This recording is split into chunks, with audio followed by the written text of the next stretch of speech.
Hi, I'm Pedrero, and this is Beyond Real Talk. And we are at the end of 2024, the end of season 1, and I thought it would be a good idea to create a selection of clips from all 28 or 27 available episodes. I hope you'll enjoy them as much as I did, and I'll see you in 2025. I have to ask another question. Yeah. Have you had any backlash from the fact that originally those characters were white in books, and then the whole cast, the Valerians, are black? And there were people who were not happy about it. Have you had to deal with it in any way? You know, fortunately for me, at that time, I was not on social media at all. And when it was all announced and, you know, everything, certain people were coming up to me and saying, "Have you heard? Heard what? About the?" I'm like, no, I'm actually not on social media, because I'd actually closed down all of my accounts at that time, and I was off social media from 2019 until maybe not last year. I think it was the year before I went back on, but there was a few years when I was off it, so I missed all of that. And so when people were saying to me, "What do you feel about that?" I said, I don't feel anything about that, because at the end of the day, they ain't paying my bills. I'm doing the job. Yeah. So it doesn't matter what they say. It means nothing to me. I've got my dream job now, and they're paying me, and I'm acting in it, and that's all that matters. Everything else is just white noise, as far as I'm concerned. It's just white noise. People will say whatever they want to say. It's like when they cast Michael Keaton as Batman back in 1988, people were up in arms. How can you cast the guy that played Beetlejuice? He's not going to be the right Batman. Yeah. People always have something to say. Yeah. Whether you're black, whether you're white, whether you're whatever. If you don't fit in with their remit, because it's like, he was white and they cast him as Batman. What's the problem? He's too short. He does mainly comedy. We don't like him. It should be somebody taller. It should be somebody more da-da-da. It should be somebody with a square jaw. It should be somebody who has a deeper voice. He should be, that's not the... And how many cases there are when public is like, well, how can you? And then, oh my God, he was the best Joker ever. Exactly. Yeah. So people will always have something to say. So when it comes to stuff like that, not to say that I sweep it under the carpet, I just don't give it no weight. Because at the end of the day, you ain't paying my bills. HBO are. HBO's paying my bills. HBO with George R.R. Martin and the executives and the board of directors said, we want to make this family black. Were you in the room? And these are white people who made these decisions. So what's your beef? Yeah.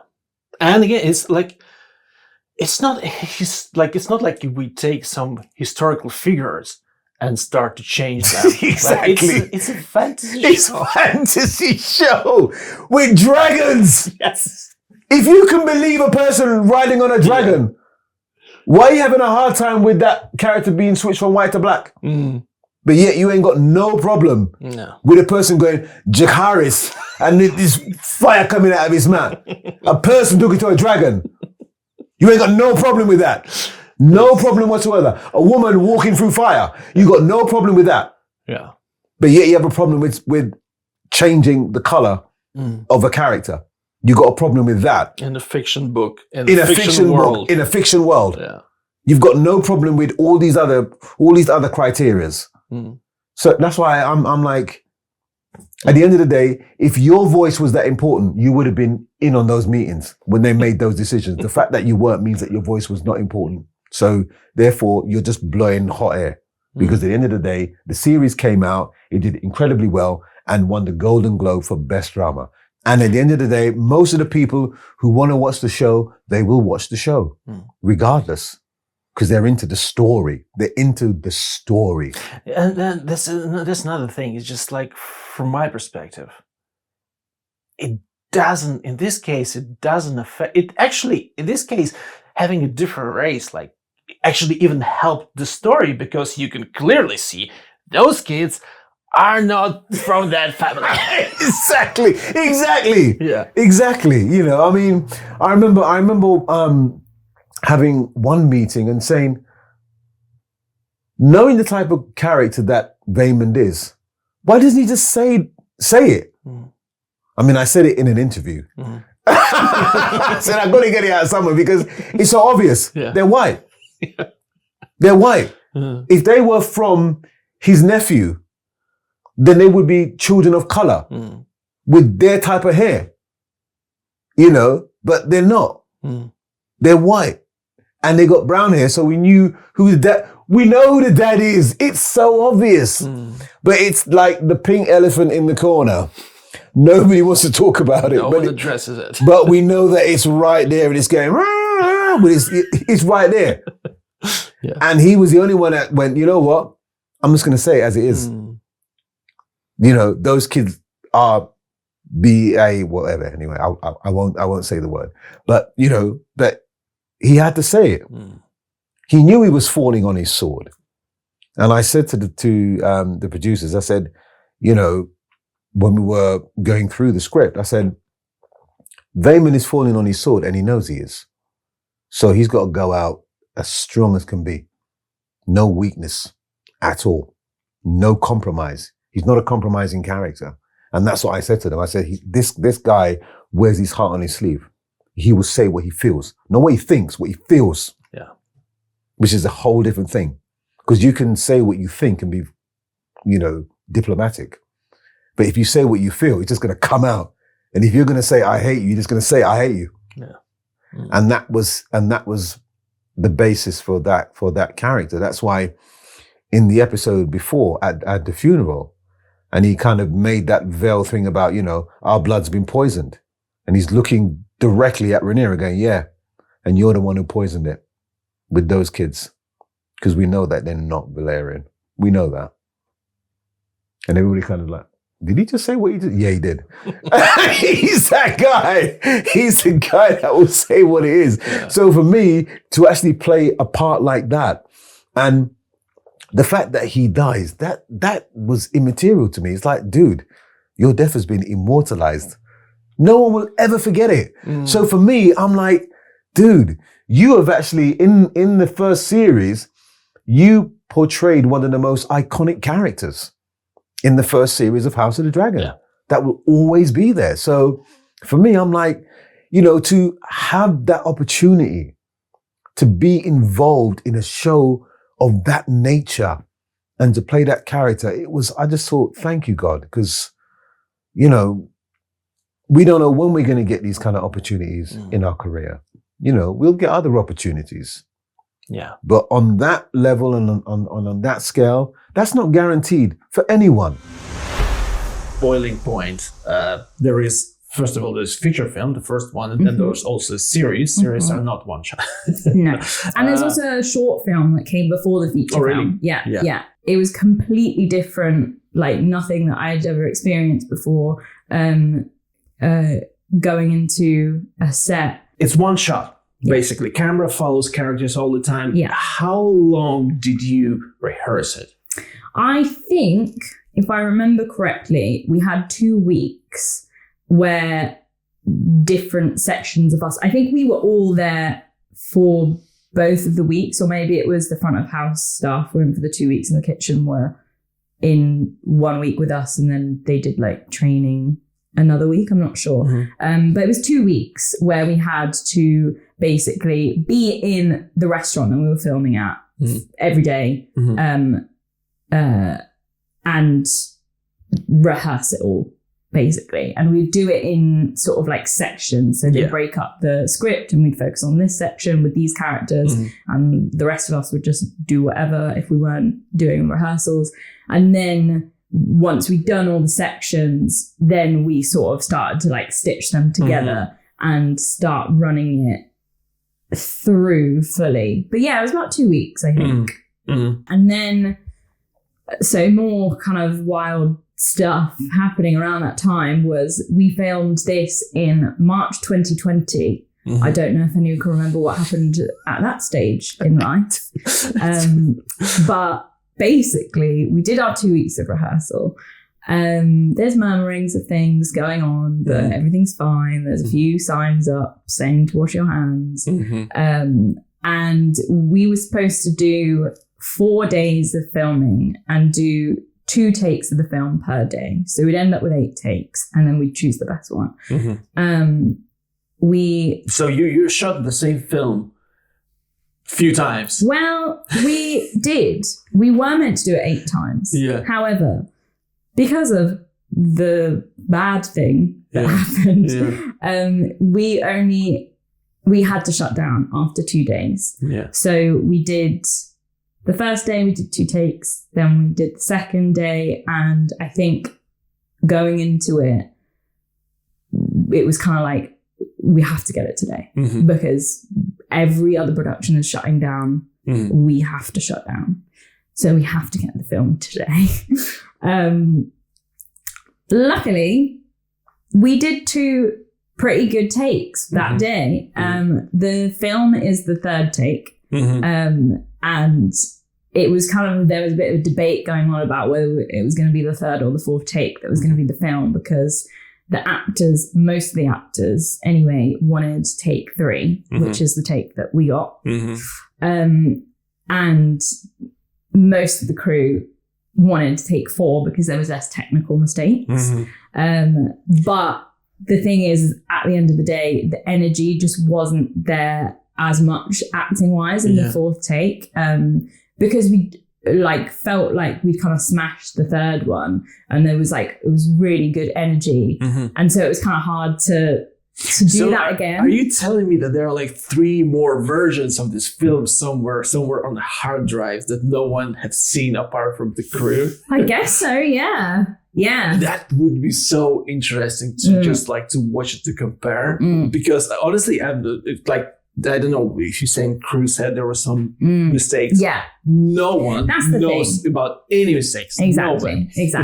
Yeah. And it's one of those things that obviously I get that, if you notice something that you'd want to change in your department, then it's it's so hard to not think about that. But, most people won't I was mesmerized with the film. I haven't noticed any. And I mean, come on, most viewers, audience doesn't look for mistakes unless they're critics. Critics do. Fuck that. Yeah, exactly. But audience, we just want to see the story. Yeah. And we are willing to forget almost anything unless it's really, really bad. Yeah, exactly. So I think it was that's I had no idea. So there are 3 more versions. Somewhere. Yeah, that would be interesting, but I'm pretty sure no one will ever see them. Probably not. You worked with Anthony Hopkins as well. Yeah. How was it? How was the experience? That was pretty amazing. Honestly, that was one of my first jobs. It was Red 2, yeah. Red 2, yeah. He was so cool. Yeah. Honestly, and I'm not just saying that because he's a legend and all that, but which he is. He is 100% a legend. Yeah. He was just beyond generous, and he is not some crazy, star like diva or anything like that. He's just a guy. Yeah. And he's a nice guy. And I remember I was mortified. And I'll never forget the casting director, beautiful casting director called Elaine Granger. She was like, we need somebody who's not going to be intimidated by our star. And I was like, I'm your guy. I had no idea who it was, but you're like, I'm not intimidated by fucking anyone, And you're like, all right. And the scene was pretty straightforward. It was just a soldier, and there's a criminal, and the criminal gets out, and you have to try and stop the criminal. And so it was this scene, and I remember I went into Elaine's offices in Soho and did the scene, and did there was an in-person audition, and which was always good. Read with I think, the director Dean Paraso wasn't there, but Elaine was there, and we did the scene. And a couple days later, I got the call saying you got the job, and that was amazing. Nice. The person is Anthony Hopkins, and I was like, "Fuck, damn, I'm fucked," And this was my second or third film job. And I was like, okay, I can do this. Like straightforward, like I just pull a gun, say, hey, what are you doing? Da-da-da. Scene's pretty straightforward. Mm-hmm. But I'm nervous, because it's Anthony Hopkins. Go to set. I'm in the makeup trailer. I'm doing my makeup. They're doing not much, whatever, combing my hair. And it's 4 o'clock in the morning, 5 o'clock in the morning. And then I hear, Nathan, is Nathan in there? Where's Nathan? And it's fucking Anthony Hopkins. He's like, Nathan Wiley, where is he? And I'm like, oh my God, dude, this is happening. And he comes in and he sits down next to me. And he's got like a couple of people with him, his team or whatever. Obviously some PA was like trying to wrangle him and take him somewhere. And he was like, no. And he comes and finds me. And he's like, sits down right here. And he's like right in my face. He's like, it's so nice to meet you. And he's like, I can't do an Anthony Hopkins impression, but he's like, it's so nice to meet you. I've been listening to your music all morning. And I was like, I like swallowed and I was like, oh. And in my head, I'm thinking, damn, I got to tell Anthony Hopkins that he looked up the wrong Nathan Wiley. Just so you know, if you don't know, there is a musician, Nathan Wiley. Yeah, he's Canadian and he's very good. And I tip my hat to him. No worries, bro. But change your name if you want. That'd be great. He's much older than you, though, as well. No, we have the same complexion. Yeah. Okay. And he's a folk singer and he's great. Yeah. His music's great. Mm. And anyway, Anthony Hopkins is so stoked. He's like, dude, your music's amazing. It's so poetic and all this stuff. And I'm like, oh, fuck my life, And so I said to him, I'm really sorry, Mr. Hopkins. He said, shut up, call me Tony. And I'm like, all right, I'm really sorry, Tony, but he goes, I remember he was like, did you fly in from Canada? I was like, oh, this hurts. I was like, I'm so sorry, Tony. I'm not that Nathan Wiley. Mm-hmm. And I just remember him being so crestfallen. He was like, oh. Like on this massive disappointment, so disappointed. He wanted to talk poetry and music and all this stuff with me. And I'm like, dude, I can play baseball. Like I can surf. This was it. So I felt awful, and I was like, it's a wrong Nathan Wiley or whatever. And he was like, he took a minute. He took that in and was like, well, processing whatever that meant to him. And then he fully snapped out of it. He fully recovered. He was like, oh, my mistake. I'm so sorry. But anyway, it's so nice to meet you. Mm-hmm. Where are you from? We had this great conversation. He sat right there, talked to me for 15 minutes. Yeah. And then we parted ways and got ready, came back on set. And we had a long day. It was a long day. There was a lot of extras. We're on this plane in this airport. It's fucking freezing. And we're on this plane. And in between shots, they're doing like establishing this, whatever. In between shots, we have a green room tent and we go into this green room and there's a handful of other actors there too. And a great actor called Neil McDonough was there as well. And he's amazing. I have another story about him, but Anthony Hopkins and I were sitting in this tent and we spent the day, because there wasn't a lot of like dialogue to do. It was more technical stuff. Yeah. We spent the entire day in this tent together, back and forth, talking literature, films, history. Like history was a big one, poetry, just talking about all this stuff. And Hopkins is just so cool and so generous and was like genuinely engaged. We're talking about all this other stuff, nothing to do with the movie. Mm-hmm. And it was just bliss. Like I just spent the day with these guys, with Anthony Hopkins, with Neil McDonough. And we go into film, and this is really cool. We go into film, and they're running low on time. This has taken way too long. They're not us, but the extras, the plane, the specifics, the sound, whatever, they're behind on the day. And the DP, and I can't remember who, somebody on the film, I don't remember exactly who it was, they set up and they did the shots of Hopkins in the cage. He's in a cage. And in the scene, he basically has a little doohickey in his shoe, pulls out a toxic gas and drops it on the floor, and we all die. But I catch him before he drops the gas, and I tell him, I try to stop him. What are you doing? Whatever. We film everything on Tony with like my pistol arm coming through, like, you know, dirtying the shot. We film everything on him, and they're like, great, let's move on. They've done no coverage of me. And I don't know, it probably wasn't intentional, but I will never forget, Tony turns around and he goes, no, we got to film Nathan. Nice. And he's like, we're filming Nathan, we need it for the scene. So they were like, oh shit, okay. And they switched around. And then I got a couple close-ups. Yeah. Because of Anthony Hopkins. Nice. So I'll never forget that, dude. That was huge. Yeah. You know, for me, I was probably 23 or something at the time. And it was just like, what a fucking legend. You know, that was cool. Whenever I entered a room or I did something, they go, you got a raw talent. They say it's raw. Yes. It's raw. It needs I agree to with be, that. It needs to be refined. And I was like, okay. And I felt it because, man, I've been through shit. My life is tragedy. Like, my life is tragedy. And I can project that easily, with ease. And that's why, but it hurts at the same time. Don't get me wrong. It's difficult, but I think it's easier for me than it is for other people because I've lived through tragedy. So I know what it is. And I actually struggle more with the comedy aspect. I can cry on cue better than I can laugh on cue, which is fucked.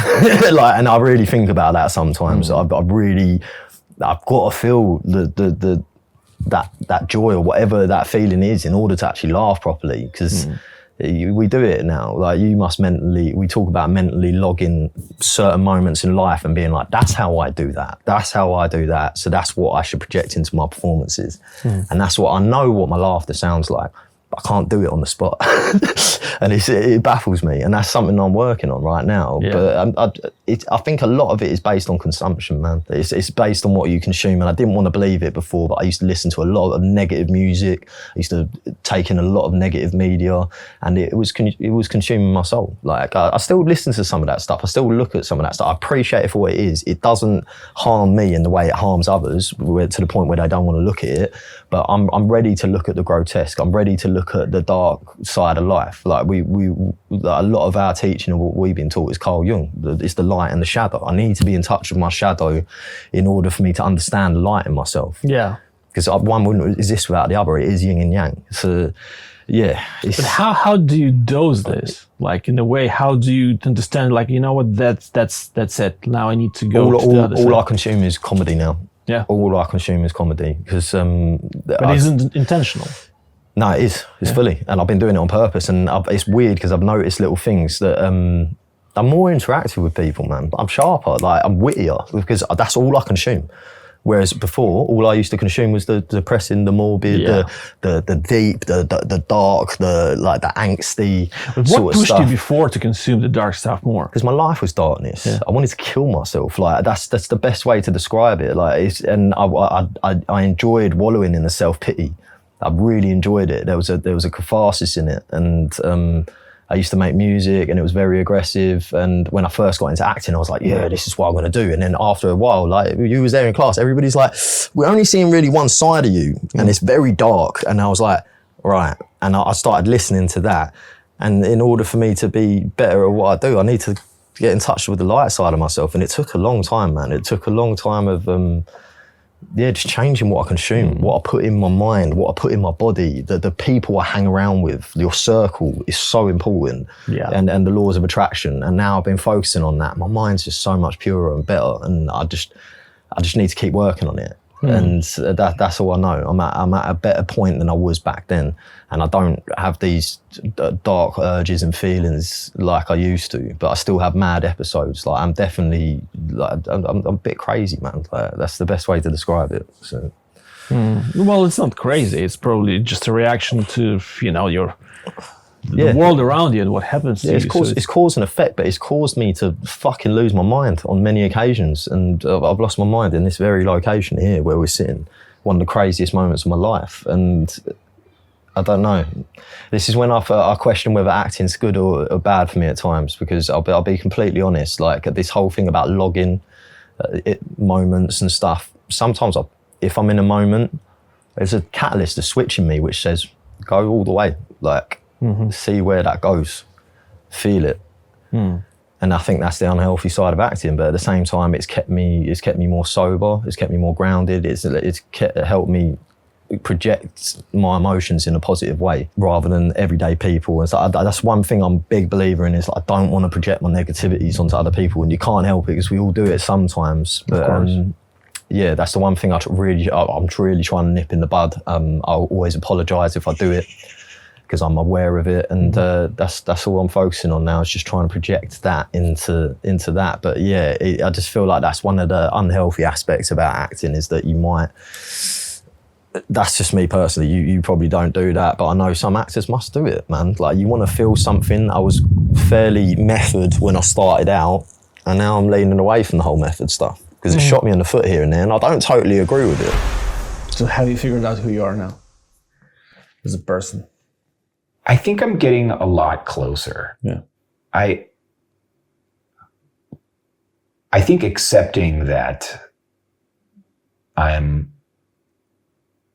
this sounds so goofy, but like flawed. You know what I mean? That there's not going to be an ideal. There's just not. Yeah.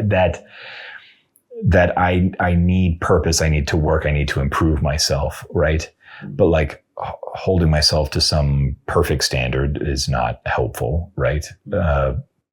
I mean, striving to something. Striving is for helpful, something, but yeah. But at the same time, giving yourself a chance to, not be perfect. Yeah, I found like recently that I spent way more time punishing myself for my shortcomings than celebrating the victories. And some victories in my life, I feel, are the result of luck or privilege, right? And maybe they're not worth celebrating because I scratched a lottery ticket, essentially. Yeah. Right? But some I know that I worked for, right? But I wouldn't even celebrate those. I was Why? still, I don't know. I don't know. I think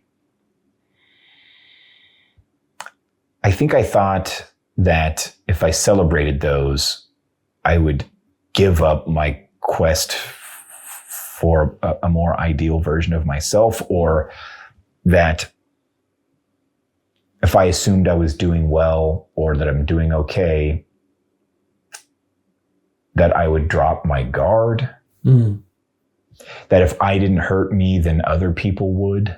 I thought that I was like claiming some sort of power. And to some extent that stuff kind of worked as a youth, right? I had this kind of like impervious nature because I already punished myself so much, no matter what anyone said could hurt me. You know what I mean? Like, you can't hate me more than I already hate myself. So I could people would say like, oh, you're so bold, on stage to do this sort of work. And I'm like, what did it matter? Because I already hate myself. They can say nothing to me that can hurt me because I'm all, that is, and that's a grim way to live, man. And I think I've gotten out of that as an older person. And it is wild to do something. Maybe it's a job thing, or maybe it's a personal thing, or maybe it doesn't matter what it is, to do something and just be like, yeah, that's pretty good. Instead of like, well, anyone could have done that. Or I can be. Doesn't happen often to me. I mean, like saying, oh, that was pretty good. Like, I'm getting used to, like, with acting at least, I'm getting used to seeing myself on screen, but like I'm more often I'm not happy with what I did than in comparison to what other people think about what I do. Yeah. Well, it's a good thing that the audience isn't made up of you, right? Yeah. You see what I'm saying? Because everyone else is like, yeah, great. One of the things that sort of helped me was like, do I think that everyone else is a fucking idiot? No, I don't. They're capable people. They like what they like, and they liked this. Who am I to say that they're wrong? Does it work, this thinking for you? This way I'm thinking now? Yeah. I mean, like, because I can understand it in my brain, but emotionally, I'm still sometimes not there to kind of listen to this voice. Yeah, I don't know how to get from one place to the other. But what I do know is that, and you know what? It's not all the time. Sometimes the other way of thinking wins. Sometimes the darkness wins. It just does. But it's in like professionally, but like on a personal level, how did you get to accepting yourself more? I started on this journey because a very wise person said that the mask I'm wearing can fool everyone, but it doesn't fool him. That he sees the darkness underneath, and it's a matter of time before it wins. And to me, that sounded spot on enough that I made an earnest effort to work through it. And that meant going to a lot of therapy. That was the path that I had available to me. So I started doing a lot of therapy. What I found is that there's a low hum of self-loathing that was sort of coursing through my life, and trying to every now and again say, like, actually pretty good, man. Like, if I look at that kid from Weatherford who I thought was going to do something that was going to make him unhappy and stay in a town that would have made him unhappy, and I'm here talking to you instead. Well, it's not one of the highlights of your life. I think being on set today will be a highlight of your life. Talking to me probably is not. But it is. It is. That's the thing. To me, it's better than being back in my hometown working on a refrigerator, right? This is better than that. So I can say to that kid, you did good, man. Yeah. This is good. And I know that when I take the time to say to that kid, you did good, man, that low hum of agony temporarily goes away. It's not really gone. It still lives in me. But for a minute, telling that kid that he did a good job takes precedence in my mind and allows me to move a little bit more unimpeded, a little bit more open and honest with the people that I'm talking to, like I'm talking to you as a person. Later on, we'll talk as actors. But that sort of acceptance helps me connect in both ways. Do you see what I'm saying? Yeah. It doesn't always work, right? I still have to contend with it, right? But having it sometimes is better than having it never.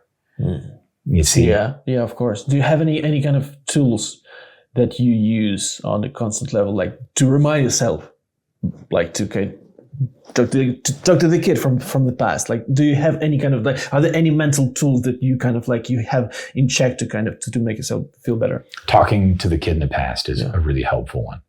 But how to remind yourself to talk to him? Or is it like when you're like, I know now I feel like shit, I need to talk to the kid? Yeah. It's that.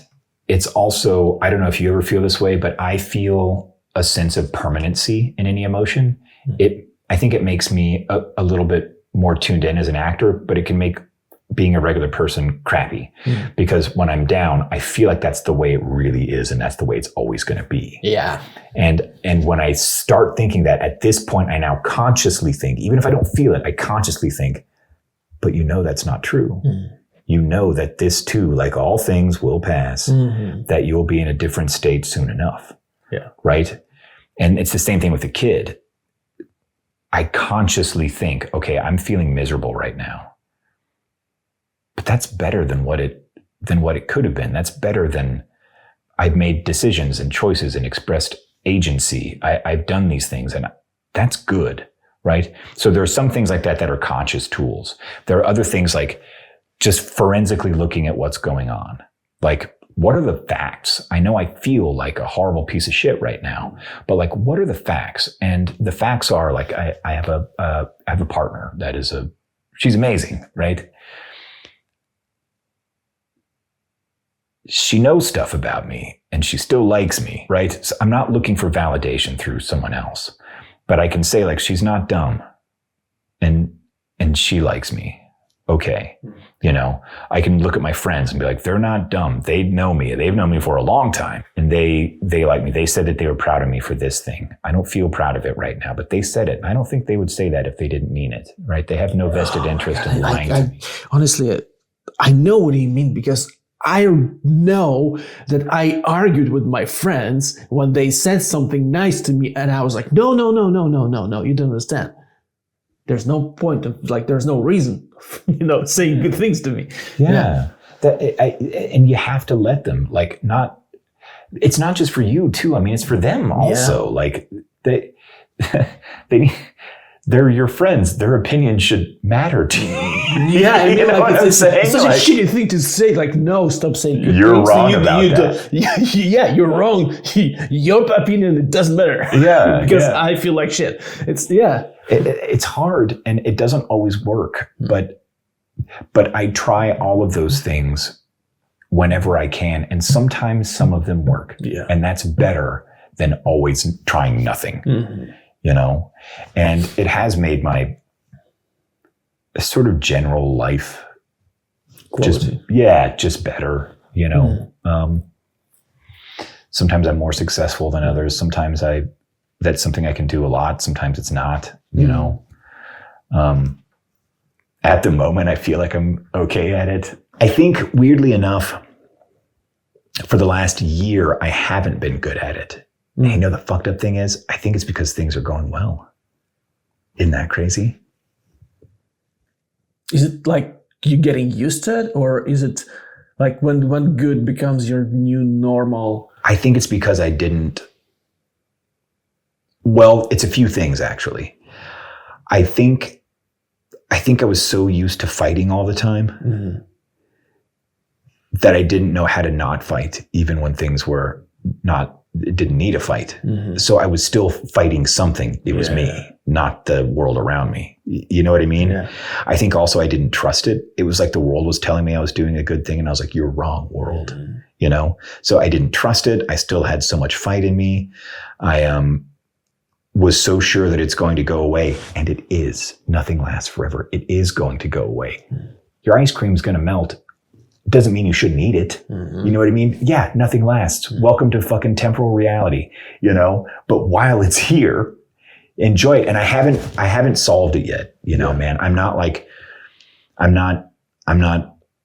100% completely better or trusting or accepting of where I am right now, but I am working on it. And I think it is getting better. Mm. And when it does go away, and I know that it will, I think that I'll be able to accept that and be happy with that too, if I continue to employ these same kind of tools and tactics. I suffered really badly with OCD when I was young, really young. But I didn't know what that was, didn't know what OCD was. Again, because there was no internet, no nothing. And I remember I was probably about 8 years old, and there was a documentary on Channel 4. And it was about OCD. And I'm watching it and I'm like, oh my God, all this is what I do. Mm-hmm. I do this stuff. I thought I was just being really weird and really crazy. And I kept it secret from everybody. And again, you realize as you get older, women, especially mask stuff, were really good at that. And I had all these rituals and things I had to do. Like what? Started off, the first things I actually remember being very, very, very young and having my alarm clock at the side of the bed, and it was a digital alarm clock. And this is quite common with a lot of people. I don't think this is all necessarily OCD. This is just where it started for me. And all the numbers had to add up to a certain thing. I got very kind of like it was all numbers, and it had to add up to the perfect number. And that perfect number didn't exist. Mm-hmm. Do you know what I mean? It had to be a number that felt right to me. Mm-hmm. And then I had to close my eyes. And if I reopened them for any reason, I had to do the whole thing again. And every time it was always based on, if I didn't do it, something bad would happen. Mm-hmm. So it was quite, there was a reason for doing it. Then it got, it was all to do with counting. Every single thing was numerical. And one of the most frustrating things that was so time consuming that I used to do was when I would brush my teeth, when you rinse the toothbrush at the end. And so I'm holding my thanks, Kat. I'm holding my toothbrush here, and the water would rinse the toothbrush bristles. Mm-hmm. And then it had to run all the way down. I had to lift my thumb up, and the water had to touch the whole toothbrush all the way down to the very end. I had to touch every single part of the toothbrush the perfect number of times. And again, that number doesn't exist. So it got to the point where, and just to give you a brief example, so I had to get past 6. So this is all in my head really obvious. I'm like, gotta get past 6. That's a terrible number. 7's good. However, 7's too close to 6. 8, 8's okay, but I'd like to get further away from 6. 9, I don't like because 9 is an upside down 6. 10 is all right, but 1 plus 0, just 1. I don't like the number 1 because right now I'm not feeling odd numbers. So I get to 11. 1 and 1 is 2. Don't really like that because 2 1s on their own didn't look good. 12. 2 and 1 is 3. Didn't like 3. 13. Forget 13. Bear in mind, this is the amount of times I'm doing this, like precisely on my toothbrush. 13. Get past 13. 14, I really liked the number 14, but it was next to 13, so I can't do that. 15, 5 and 1 is 6. 6 is a terrible number. 16 is good because 6 and 1 is 7, but it's got a 6 in it. 17 was all right, but 7 minus 1 is 6. Do you see how this went on? And all the time, I'm rinsing my toothbrush this amount of times. The good number, most of the time, was 44. So, and if I got it wrong, if I broke the water on my toothbrush, you start over. I had to start again. And it wasn't like, let's just get to 44. I had to do the whole, because a different number might feel better this time. Then, so that was just, and if I didn't do it, I was doing it to protect my family. If I didn't do it this exact amount of times and I didn't do it correctly, someone I loved would die. So I was protecting my family. Then I'm at an age of like, I just started driving. So I was like 17, 18. And I remember I then started taking laxatives, which was mental. But I had the same thing applied with how many laxatives I took. I had to take the right, and again, so sometimes I'd be taking 44 laxatives because that was the number that felt right. Nothing stayed. It's a gross thing to be talking about. Nothing stayed in me. I was literally, and the reason I remember, because I was driving, I just passed my driving test, and suddenly was like, I'd eaten, this is probably TMI, but I'd just eaten a Sunday lunch and had all these laxatives, and then was stuck behind a tractor and managed to get to a pub toilet and just was like, I don't think I can leave. This is the worst thing in the world. It was awful. Then my brother, Chris, I told him about it. I didn't tell anybody else about it at all. Nobody else in my family knew about it because I'm like, all my friends, I hid it completely from everyone. But he caught me doing the toothbrush thing one day and he's like, what are you doing? And I told him and I burst out crying. And he helped me out. He's like, I promise you, if you do not do this today, nothing bad will happen. Just take it one day at a time. And I managed to sort of get out of it. And somehow, and then I got my first proper boyfriend. And when with the laxatives and all that combined, was really quite humiliating and embarrassing. So I managed to suppress it completely. Then it came back with a vengeance years later. So Nicole, my eldest, is now 17. When she was 6, she had to have surgery, and it was quite a big, horrible surgery she had to have. And the lead up to her surgery, it came back because it's a protective thing. And I'd go into her room, she'd be asleep in bed, and I had this whole routine I had to do in her room around her, which was, hey, stay here now, which was go in, I had to kiss her on her cheeks with every single finger. I had to touch every part of her face. And then, while she's asleep, and then check her window, walk backwards into her little bathroom, check this, check the loft hatch, do this, go back to the window in case something had happened since I've left the room, go back, kiss her cheeks again, walk out of the room backwards. And if it didn't feel right, do it all again. Because if I didn't, something would have gone wrong in surgery. And I was, by this point now, I'm older and I'm in tears with it all. It was exhausting. And there was nothing I could do about it because I'm like, I'm doing this, it is a protection. I'm doing this to save her. And it's, what if I don't do it and something bad happens? Then it's on me. And I could completely justify it.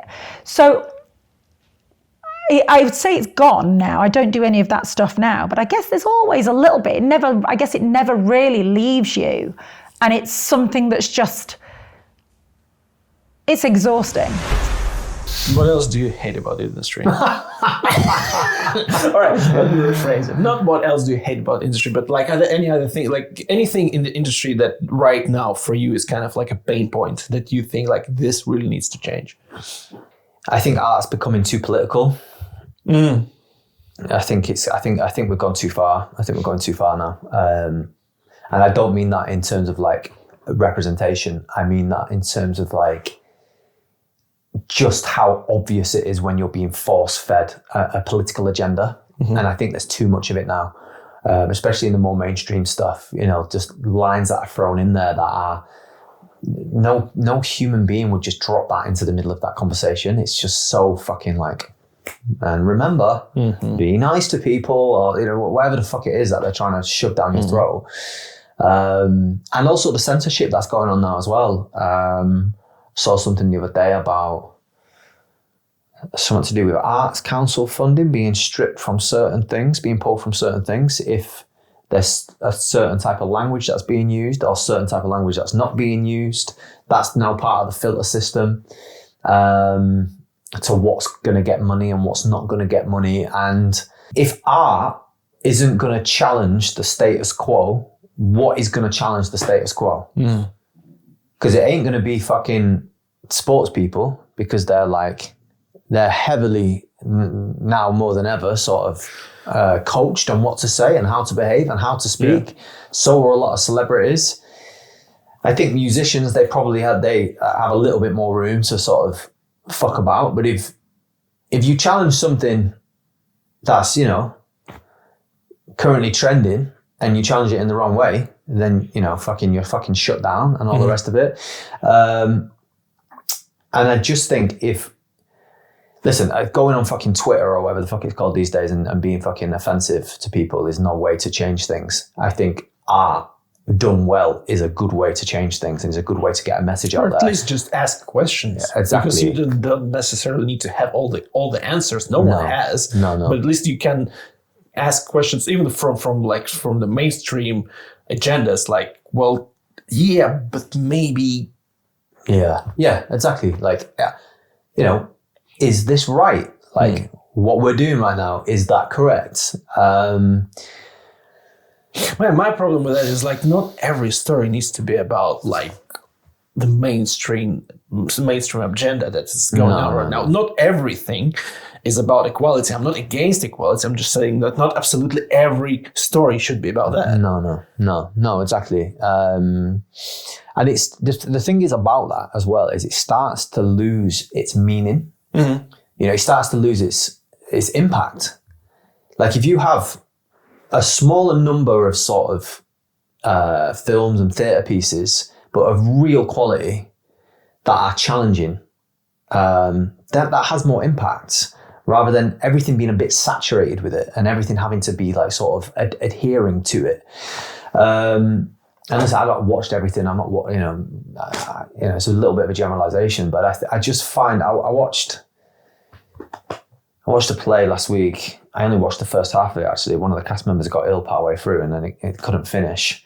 And it was set up north and it was working class and the cast was predominantly women.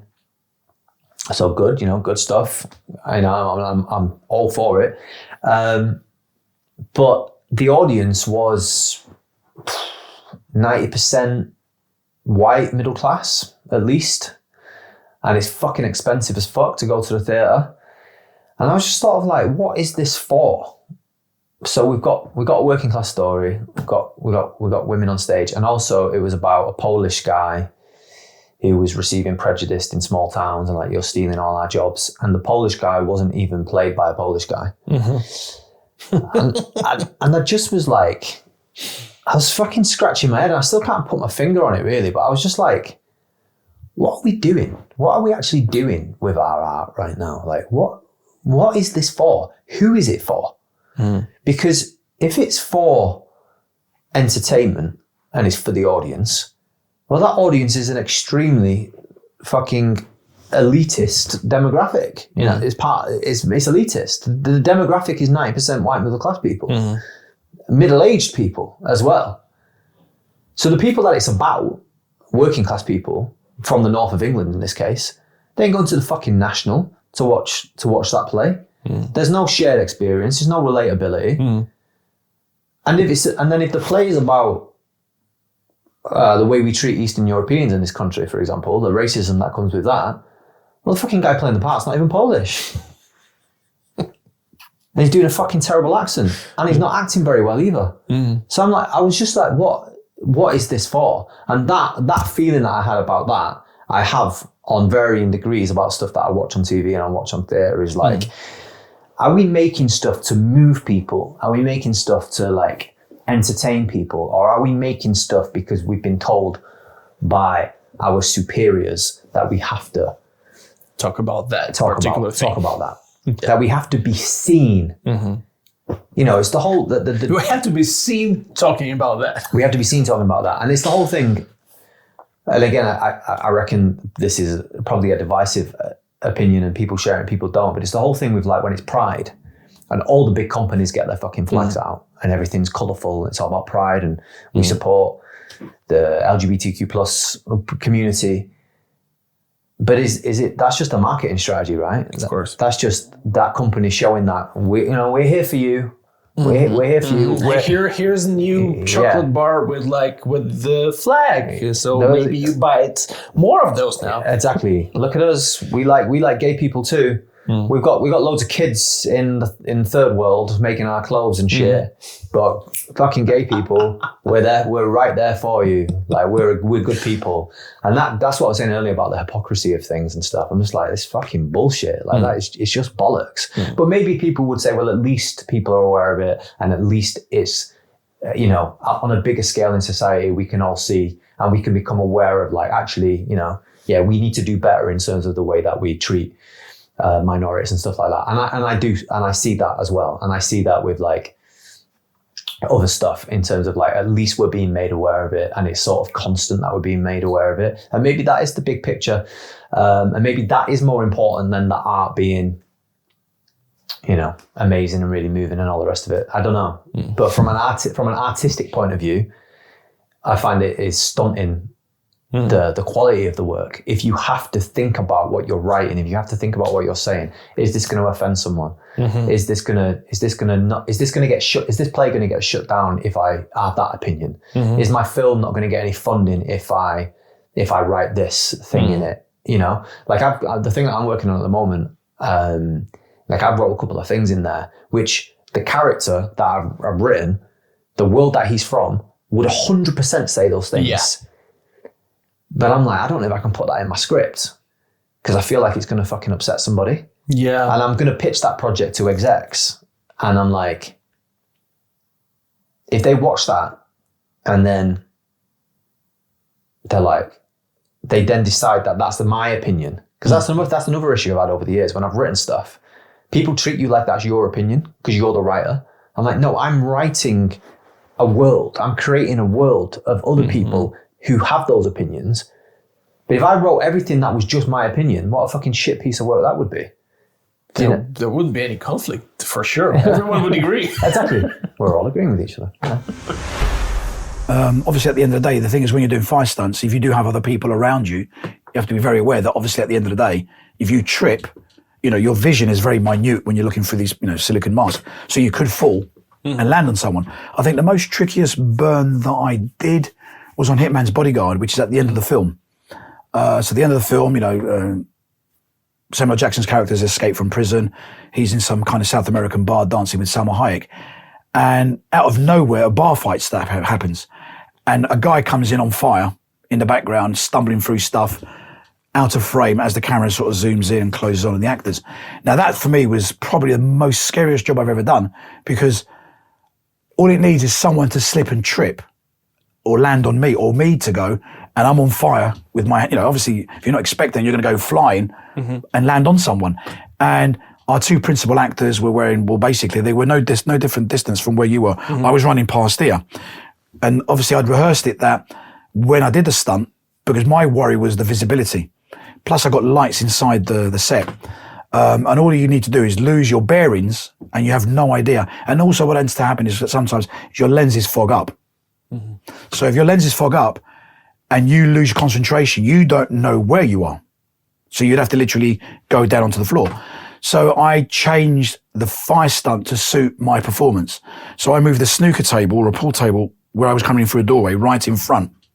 So I knew that as soon as I came in, I would hit the table and buckle up on it.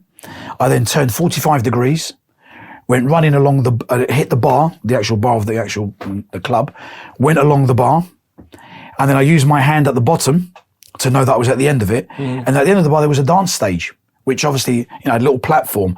But if I turn and clip that, there's a chance I'd go flying, either go through the set or just land in a heap. So we rehearsed this multiple times. And then I rehearsed it with my eyes closed. Now, even though it's something that's relatively simple, my concern was the cast and the other stuntmen. Mm-hmm. Either I would trip and land on one of them, or one of them could trip and land on me. But the main thing, as long as I didn't lose my bearings, and it was a confined space. And, we got it in one take and it was great and, it all went perfect. But it could obviously gone the other way. Any other, most complex stunts that you did that you remember? Another burn that I did, which was out in a Western. I went and shot out in Almeria in Spain, a film called The Long Kill, where I played a bandit, a baddie, and we're inside a cave. I come out on a horse. Our hero shoots, the horse rears, I got a torch, and I land on a campfire. Yeah. And I get set on fire, and as I'm flaying around, he gets his shotgun or his Winchester rifle and shoots me, and I fall down dead. And we decided that I was going to fall forwards, just land across the fire. But what happened was that I didn't have too much gel on my side. So when I was doing my wailing around, the flames hit me in the face and caught me on slightly surprised. So I shifted my performance from where I was standing to about another 5 feet to my right, not realizing that where I was going to land, there was a drop. So I did my bullet hit, knowing that we're not going to go again. So I did a reaction. Wasn't as good as a reaction I'd like to have done because the flames were really hitting me in the face. And I did my reaction, and as I fell, I remember not hitting the ground, continuously going, and I must have fallen about 10 foot onto the ground. And I did 1.5 turns in midair, which was never planned. But because I wasn't expecting it, I didn't get hurt, which jumping side on onto the ground, even though it's gravel, from 10 foot. No, of course. But I wasn't wearing any pads because in theory, there was no reason for me to wear pads. I was going to take the bullet hit and just do a fall onto the floor. So that one was a tricky one. That one slightly went wrong, but and it's funny because when you see it, obviously they weren't expecting me to go, so the camera kind of had to follow me. So a bit jerky, but it still worked really well and it actually looks pretty good. But that wasn't planned. And there was no reason to put boxes and stuff because by right, something that was so simple, and I had vision because I wasn't wearing a mask, but the thing of just shifting me across because the flames caught me was fine. It's just I didn't realise that where I was going, there was a drop. It didn't come out. But yeah, that was one that, kind of went wrong, but I kind of got away with it. You can go to professional shoots and the photographer is creepy. That happens. And that's a really tricky situation to be in because you need to be professional. Yeah. You're in a professional setting and you're there to work and do your job. But at the same time, which is something that I think the older you get, the more, you just know when to speak up and not just stuff like that.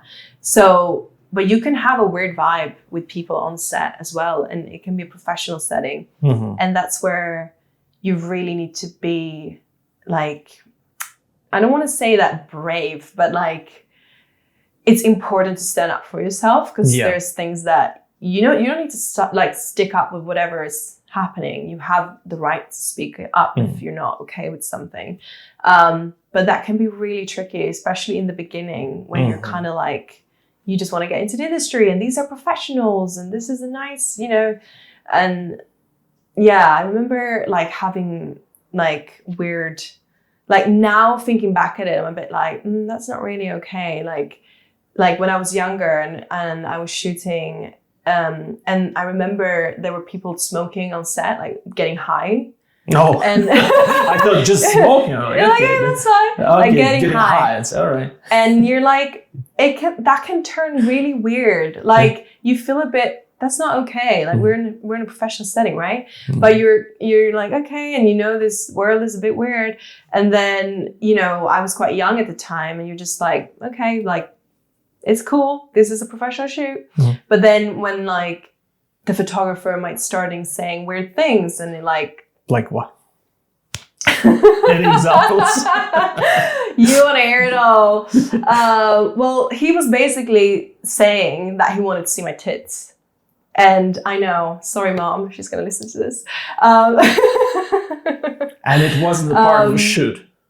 Well, that's the thing. When you do these kind of shoots, sometimes you do like topless shots, but it's not like, look at my boobs. It was like very, you know, you do artistic. Yes. And it wasn't, I didn't feel that it would be in any weird way. Like it wouldn't have been a weird shoot, but that made it weird. And I'm like, the way he commented on that. For because sure. You, like if you need to kind of set up the shot, I understand that you maybe need like a little bit different position or whatever, but say it in a different way. Yeah, you need to be like professional. 100%. It's like any job where it includes nudity. I think if you're if you're a doctor, if you're I don't know, waxing people, whatever it is, because that's intimate. Like whatever, if you're seeing a person naked, you need to treat it like they're not naked, and that is normal. It's not sexualized in any way. I mean, I think that's the main thing to make it normal and okay.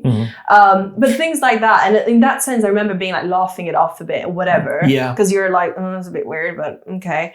And now I think I would have been like, what the fuck? Like I would have been telling him off. Yeah. But I think that comes with age as well. But here's the thing, like how protected are models in this kind of environment? Because this is official shoot. Okay, you came here from your agency. This is official shoot. But at the same time, like how much can you speak up without actually fearing for, I don't know, like getting bad reputation, like she's hard to work with or whatever? Like, yeah, I know.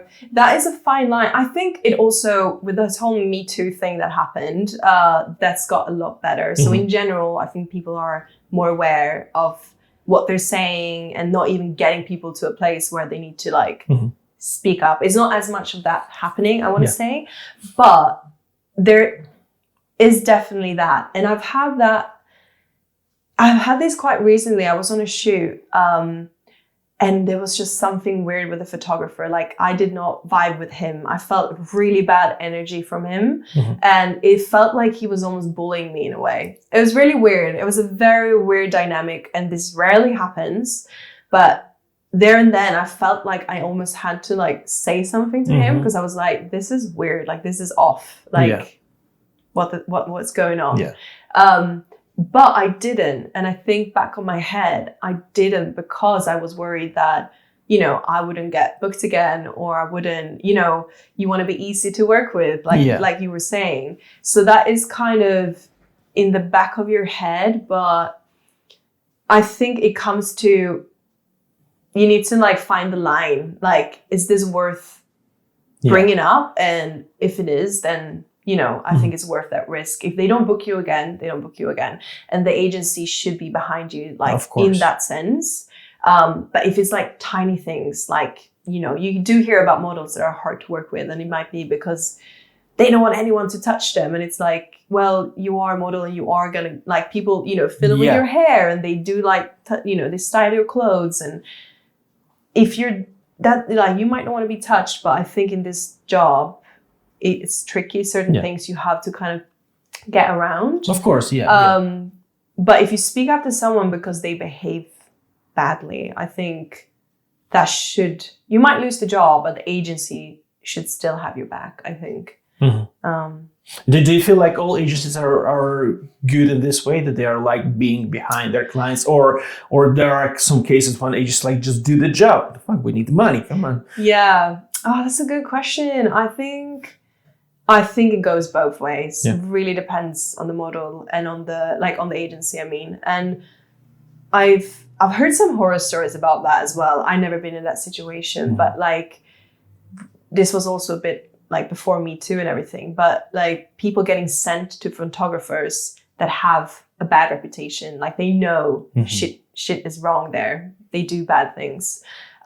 Being sent to those photographers saying, this person might be a little bit weird, but, you know, just go along with it because you know, it's going to be really good for your career. Like I've heard about models getting told that.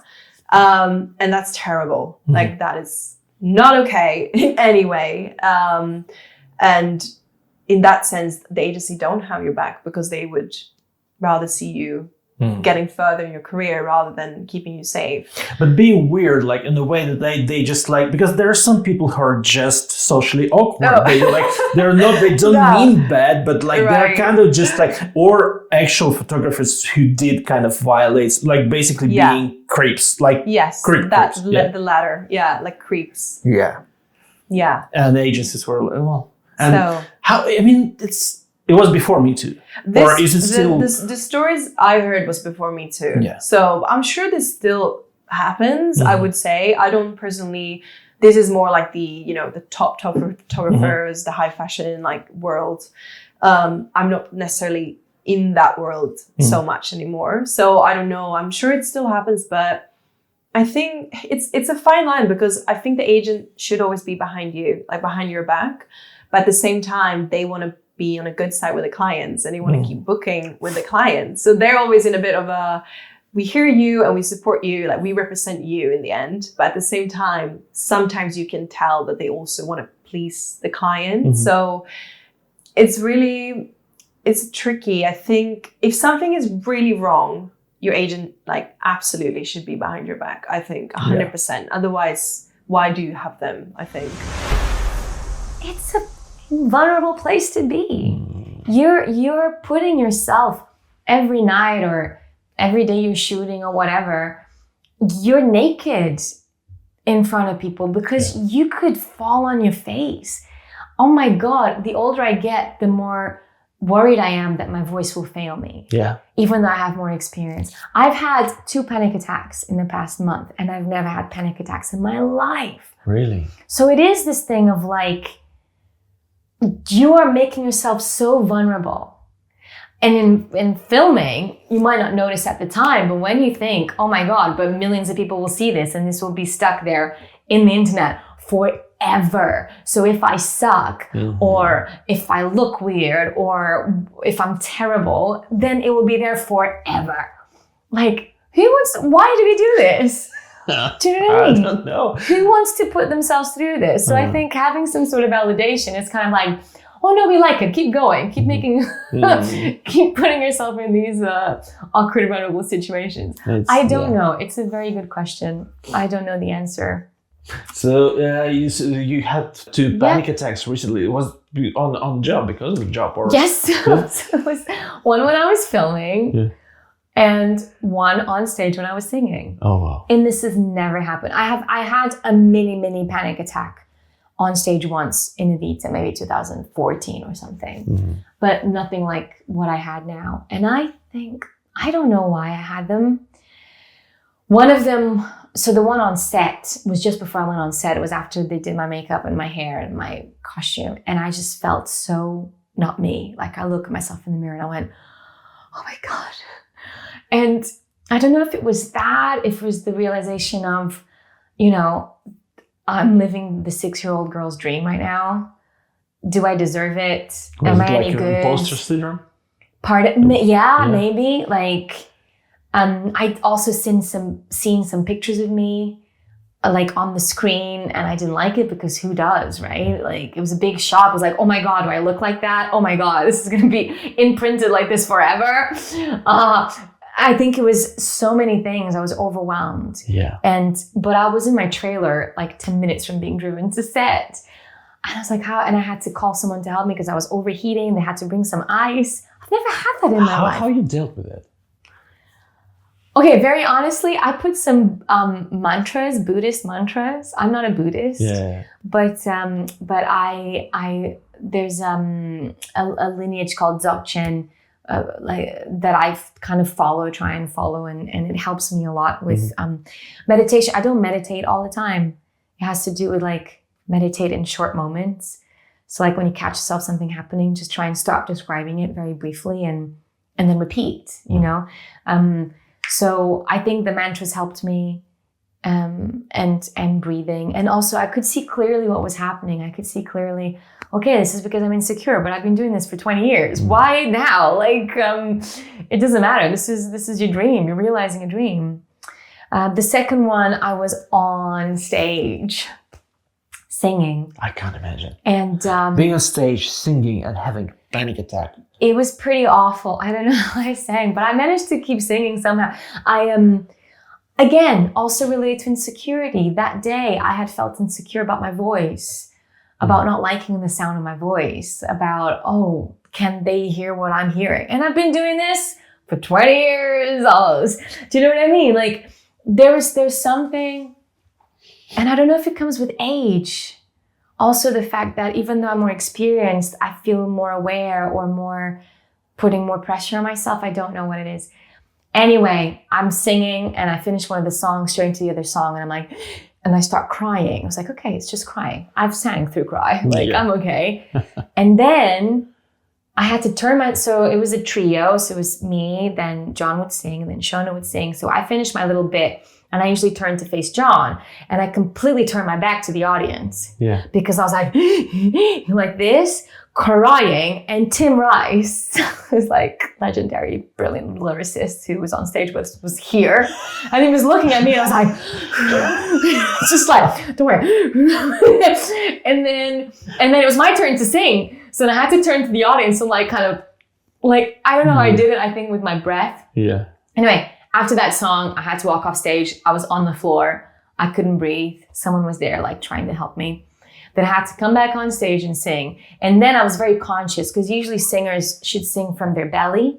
So breathing in from the belly. And what I had to do was like, I had to like hold all my breath up here and try and sing from here. Because if I relaxed, you could hear my like that. It was interesting. Look, all of this are interesting experiences. Like they're very cool. So I sang that. I went off stage again. It was only the second time I went off stage that I managed to calm myself down, and then I came back, and yeah, it's bizarre. Wow. I don't know why these things happen, but no matter how experienced or maybe even successful, like I imagine all the big successful actors have panic attacks. Have more, more onto them, like more expectation and more demands. And I think we're quite lucky in a way sometimes that, well, I consider myself very lucky because I'm a working actress most of the time, not all the time. But I don't have that added constant pressure that very famous people do. I honestly don't know how they do it. Is there any specifics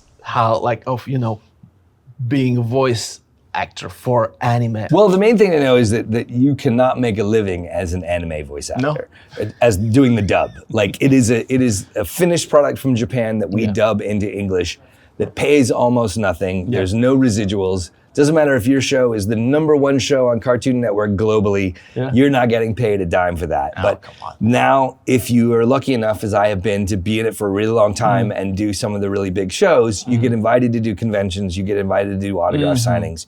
You now actually can kind of have that as your job. But before, voicing anime was just another side job, it was $50 an hour, no residuals. You'd go in and you'd record 5 things in a day and you had no idea what they were for. You'd go in and have 5 minutes to look at it. The director would tell you what was happening.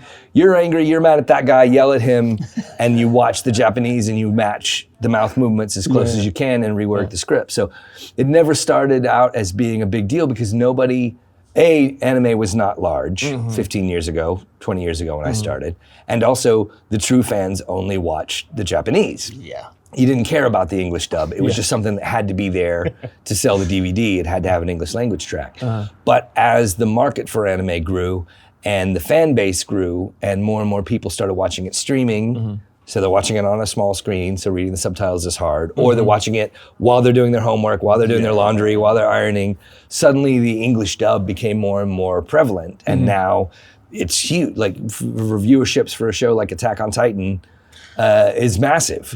One Piece still, the show's been going on for 18 years, is still massive property. And it was kind of just lucky enough to have lived in Dallas where Funimation and now Crunchyroll was, and just be one of the guys who was around back then And you'd walk in back in those days, it was like, okay, you're here today. Okay, you're going to be that guy and you'll be that guy and also that guy. Now there's 300 people that submit auditions every week to try to get in, and it's much more competitive than it used to be.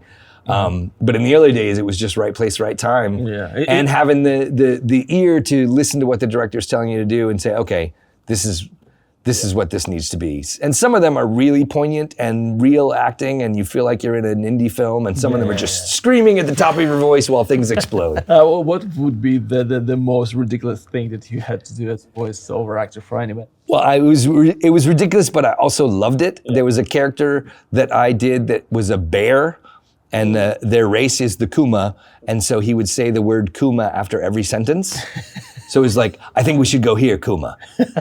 We should be there fine. We'll be fine, Kuma. I'm gonna win this, Kuma. And then at one point he has this massive battle, goes up and has the full superhero, lands in the middle of the arena, punches the ground, and just looks up and goes, Kuma. Which you don't get to do that in everyday life. No, it just doesn't happen. But it sounded cool, even when you showed it right now. It was pretty fun. And also I've gotten to do big crazy monsters that are you just growl and then they affect it and pitch shift it down, so you have no idea but you just go into the booth for half an hour and go, and then you're like, I went to college. This is a job? How is this a job?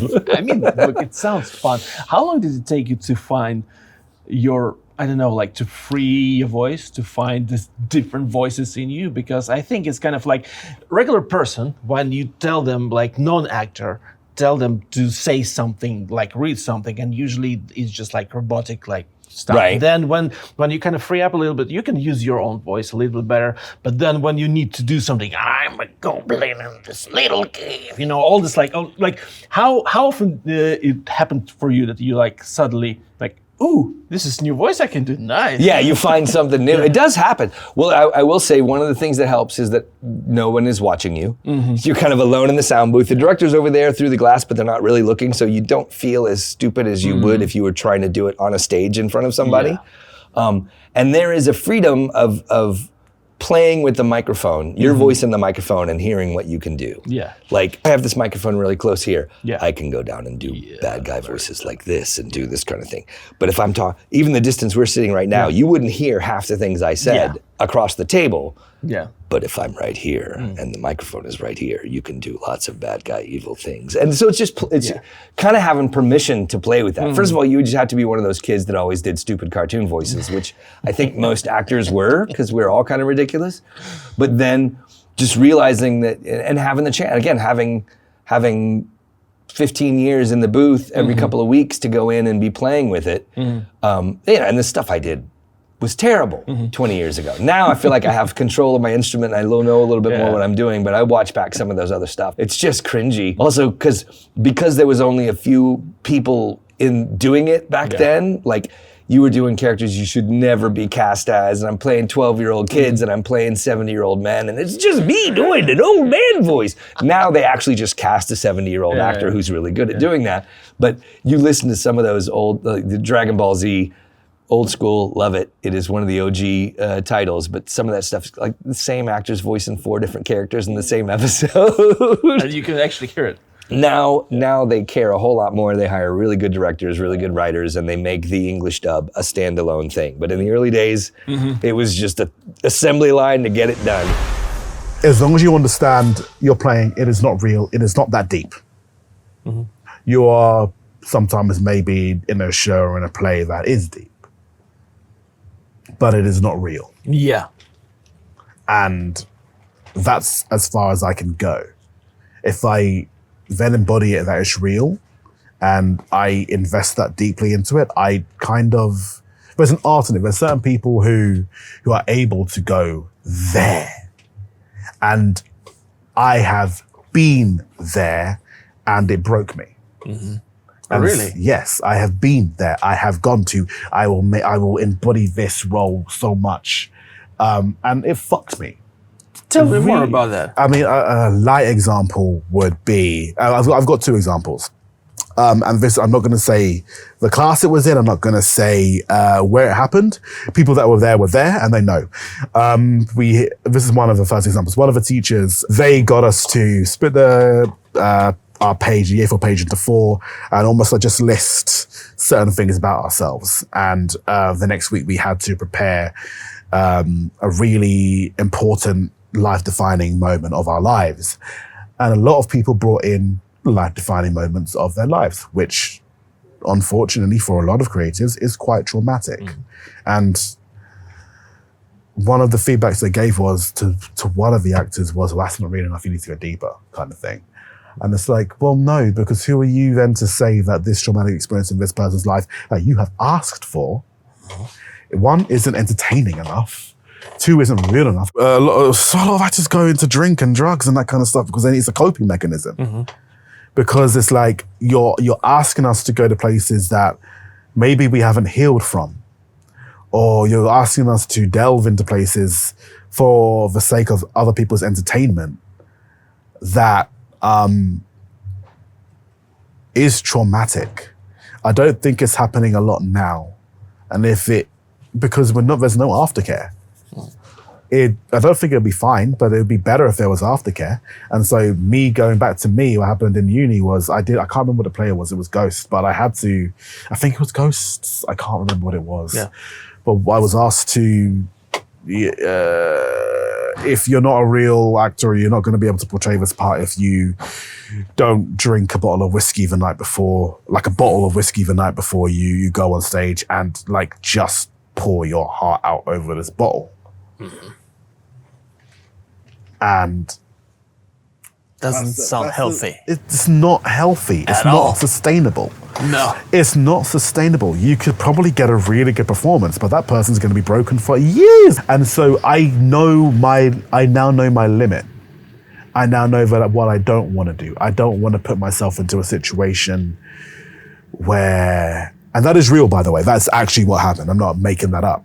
And I think my feedback was, yeah, you kind of hit the marks, but I didn't see the torture. I wanted you to bring a real pain. And I was like, dude, I am 20 years old. I am in uni. I am still trying to figure out what I want to do, who I am, where I want to go. And, you know, some people have real torture. Some people don't, but some people do. And this is not like the torture or PTSD Olympics. What's torture to you and what's pain for you is what's pain for you and it's real to you, right? Asking kids and adults that the only real emotion is crying, and giving people the award for crying the most authentically because that's a really great reasonable emotion. Like laughter isn't an emotion. Yeah, it's shit. You know? It's shit emotion. Who Like, cares about it, do you right? know what I mean? I don't think I've answered your question, but it's because I think it's quite... It's murky waters. It's murky waters. I think for me, my prep is I know my limit. Yeah. I know where I would like to go. And if you want me to go any further, then I as a person, I may get over this at some point, but I as a person need to feel... I don't know if it's a good thing. I don't know. It's just a comment of where I am at this moment in my life right now. At this moment in my life, if I can go, I can go to a point and I can go beyond that point. But I need to mentally prepare myself, and 2, I think at this moment, I need to be in an environment that's going to be supportive and be helpful and be, encouraging. And once that camera is off or once the curtains are closed, that comradeship, I think I need that at the moment. Well, that's because I know back in second year of uni, I stopped wanting to be funny. I stopped wanting to perform. I went down a really weird route of trying to give the best performance and trying to be as true to whatever character it was, which I think is a noble idea, but I took it personally, I took it to a level where I don't think was sustainable. And I will be honest in the sense of, I don't know if I was myself for a long time. What holds most people back from making films is deciding to make a film. Yeah. I think there's so many people I've spoken to and I'm like, well, why don't they're like, oh, I've got this film idea, I want to do it one day. And I'm like, so why don't you do it? And they're like, oh, I haven't got money, I haven't got this, I haven't got that. And it's like, why? I stop making excuses and make the film you can make. Just make anything, make something. Host is not a brilliant film, but we made it and it gave us a stepping stone to the next film. You're always going to fail. Your first project's never going to be the best thing ever, but it's your second, third, fourth that's going to start really getting good, but you can't get there unless you do the first one. And I think you just make something. Get out there and make it. Like the people back in the day, like J.J. Abrams said, everyone's got it so lucky these days. He had to shoot on film and try and make something, like with his dad's 8mm or whatever, and try and edit with that. And like, how much easier have we got it now? Everyone's got an iPhone now. I can shoot in ProRes on my iPhone and it looks nearly as good as my pro camera. It's like, you can make a movie. Can you make a proper big movie with the smartphone? Yeah. And I wouldn't want to do it, but you can.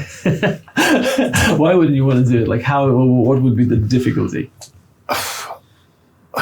I've shot on my iPhone. You have to unlock certain things. You have to have all this. You have to kind of add stuff to it to make it look better, like to get the most out of it, and then getting the files off and getting them in the right format and all that. It's just a bit more cumbersome. But other than that, like it works. Like you can make a movie. People have been making movies on iPhones and winning awards. Do you know what I mean? So there's no excuse. You don't need. I need an Arri Alexa to make a movie. You don't need that. Like you can shoot with what you have in your pocket. But aren't there some kind of technical requirements from, for example, Netflix? As I know, they have some certified Netflix cameras, and you can't shoot on anything that is lower tier or whatever. As far as I'm aware, I could be wrong on this, but as far as I understand it, that's only if they're hiring you to make a Netflix movie or Netflix series. So if I make a film, I could shoot it on a potato and I can sell it to Netflix. And as long as it's in 4K, I think 4K is a requirement, they would put it on their platform. Like I know films that have gone on Netflix that were not shot in the spec that they want. I think lots of people see that and go, well, I can't make a movie in that because Netflix won't take it. They will, they just won't pay you to make the film. Yeah. So but if you already have a film and it's not shot on their fancy cameras, they can kind of they still can buy it if they like it. Yeah. All right. I think that's it, because I think they have their way of quality control and their way of grading it and their way of this and that they want to make sure that they can do if they have to, if it's for Netflix. So they like that control. But as far as I've never had any distributor, I've never had any platform, Amazon or Apple TV or Google or any of these people that have taken our film come back and say, this is the wrong format. Correct me if I'm wrong, you had another intimate scene in The Winter King. Yeah, I feel like most of my roles, there has been some level of intimacy, to be honest. Can you tell me how it happens? Because I never had, I had some intimate scenes on stage for in theater, but it was we never had intimacy coordinators. How does it work? So in TV, and also, how does it feel? So in TV and film, any kind of, what's the right word? Any kind of good and considerate team will have an intimacy coordinator, in my opinion. I think whether people want them or not is always the most important thing to offer them, because it kind of gives you that voice. And if you're worried about people trying to claim that you're being a diva or anything like that, they give you that support and are kind of the middleman there, the middle person there. So I've always experienced having intimacy coordinators from what I can remember. And they you'll have a rider which kind of discusses what you're going to be doing and what you're happy to do. And you kind of agree on that beforehand. And then if there's any changes that are going to be made, it has to go through your intimacy coordinator, and they come and they speak to you. You have access to your intimacy coordinator to kind of discuss things or ask questions. Are these discussions happen together with your scene partner, or you do it like separately? They can do both, yeah.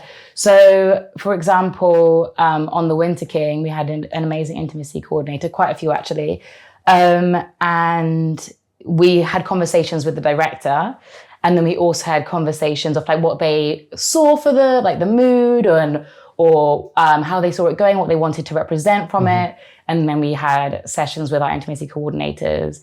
I had a really great relationship with mine, and we kind of had back and forth about what we wanted to achieve from the scene and where my limits were and how I wanted them to be communicated, and whether we need words to communicate so that it feels more comfortable on set.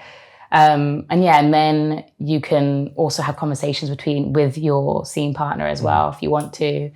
And the intimacy can either be there or not, depends on what you want, but they always recommend that the intimacy coordinator is there. On jobs like that as well, everybody, like the production team, everyone was really great because they wouldn't actually have conversations about that scene with you unless the intimacy coordinator was there. So that kind of meant there was no room for there to be anything kind of miscommunicated, misinterpreted, anything like that. So yeah, that's normally how like the first steps go, and then you're in the scene, and that's when you either feel awkward or you feel comfortable. But that's the thing, like, how do you feel in a scene like that? It's like, it can be, because I'm sure there's a lot of people think like, oh my God, this is so, it's like, it's awkward, right? Yeah, no, it's definitely awkward. I really love romance, and so I really love like being able to have those storylines. I just find it's really, really special, and to be able to create those moments and have people feel those things that you feel when you're younger and you're watching those scenes or whatever, and you're like, like enjoying that romance. I love being able to recreate that for audiences. So from that aspect, I'm always prepared because I know that I enjoy doing, playing those characters. So it's inevitable that might happen, that I have intimate scenes, but it is awkward. Like, obviously you have things covering you. You might have like covers on your nipples so they can't be seen. You'll have something like covering your like other parts. And the contraptions can be very bizarre sometimes. You also have like silicone paddings, so it kind of creates that distance between you and your scene partner. Those things are really helpful though, because then that takes away like 70% of the awkwardness, and then you're left with 30% of just like, maybe being a little bit shy. How do you prepare like with your partner? Like, do you do any kind of like exercises to connect, to have more kind of, not like intimate connection, but like just, human connection, friendly, like just to make it less awkward? Yeah, I think it all depends on the person. I haven't really I wouldn't say the intimacy coordinators that I've worked with have been like, we have to have a session where you establish touch or anything like that. I think that probably might be a good idea. I'm not a professional though, so I have no idea. But I've had some of my first scenes have been kissing scenes, and it's my first day on set, and I'm kissing someone, and automatically, like, I might not have even done a chemistry read with this person, or I might have, but nothing intimate would have happened in that read. So that can be really intimidating. So yeah, you really kind of have to think for yourself and create that relationship. But honestly, like normally, your scene partner is being considerate, and they also want to feel comfortable, and they don't want it to be awkward. They don't want it to make you feel awkward. So they are also going to try and make sure that you create like a good rapport and friendship beforehand. And yeah, in my roles, obviously in The Winter King, that was Ian's incredible. So he just always made me feel really, really comfortable.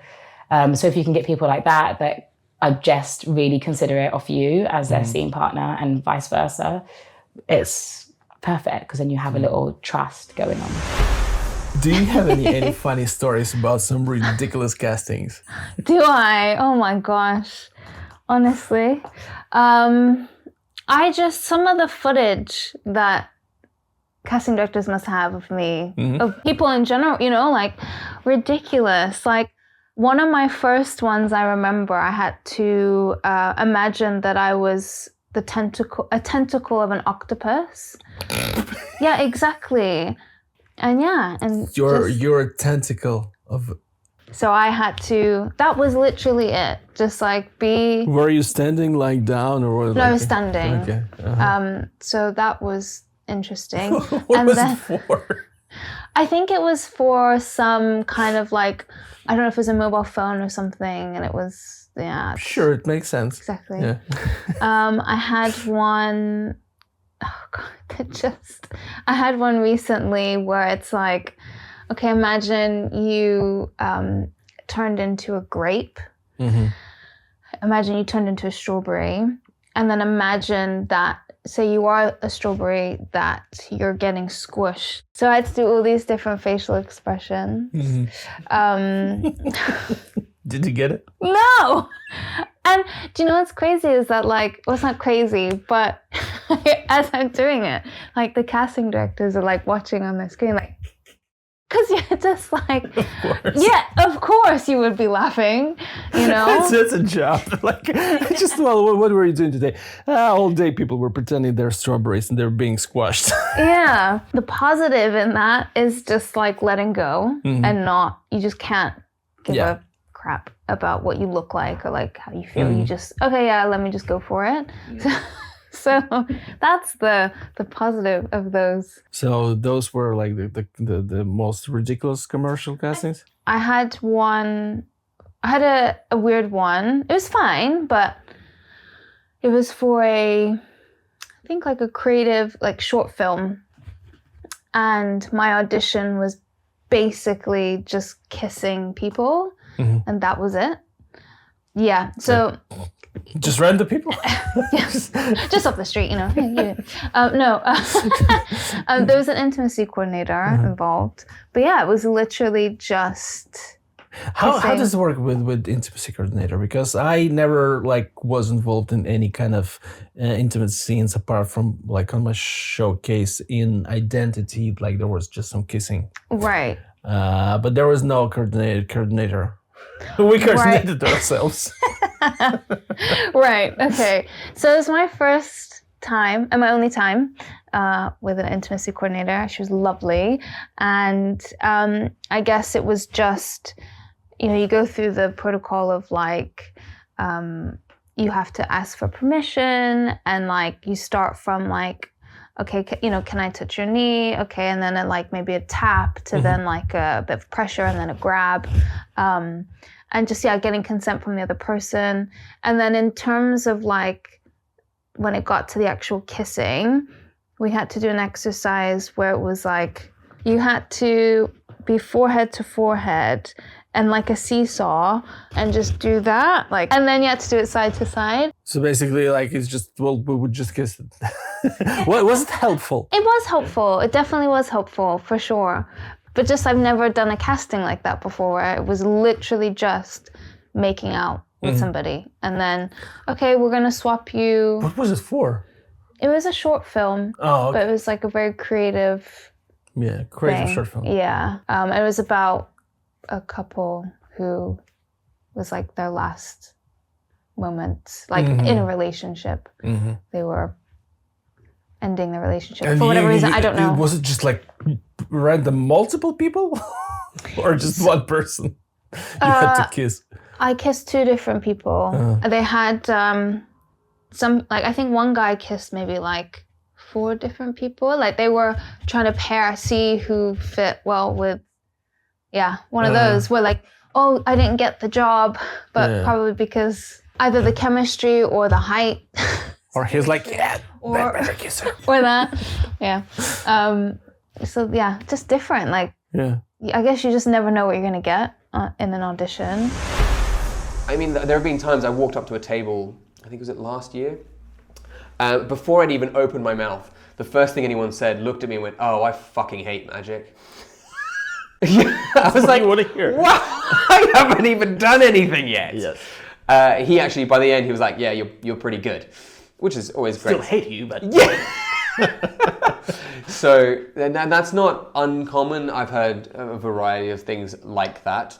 And again, if you can face that challenge head on and kind of bring them in, often they'll join in on the fun and they'll get past it. One of my favorite lines to use is something that happens like all the time.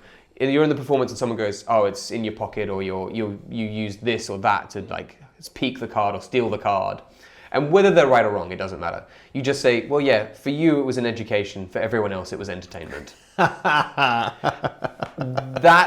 often kind of makes them go, you know, that sort of like, okay, I got him, I win, I've beaten the magician, and now I can relax and enjoy the show.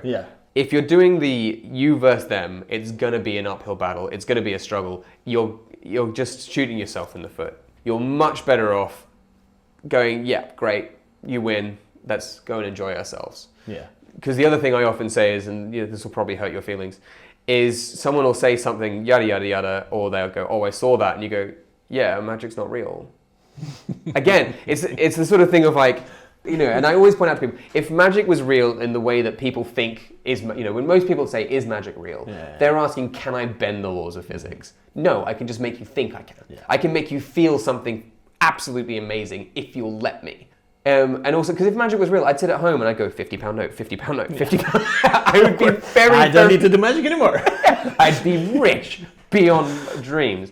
No, I'm not. No, I mean, but look, like most people want to be lied to in terms of like, I'm an actor. If everyone would come to me and say like, after like performance in theater to tell me like, I know you're not that person, you're an actor, but I'm like, yeah, I know, thank you for telling me, but yes.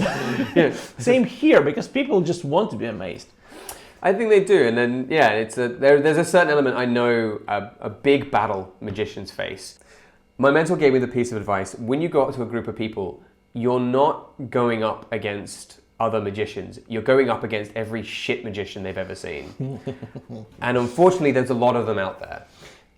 Okay. Well, because as I think Teller of Penn and Teller said it, the problem with magic is it's one of the only art forms where you can go into a magic shop, buy a magic trick, walk out and perform it 5 minutes later and get probably an okay reaction.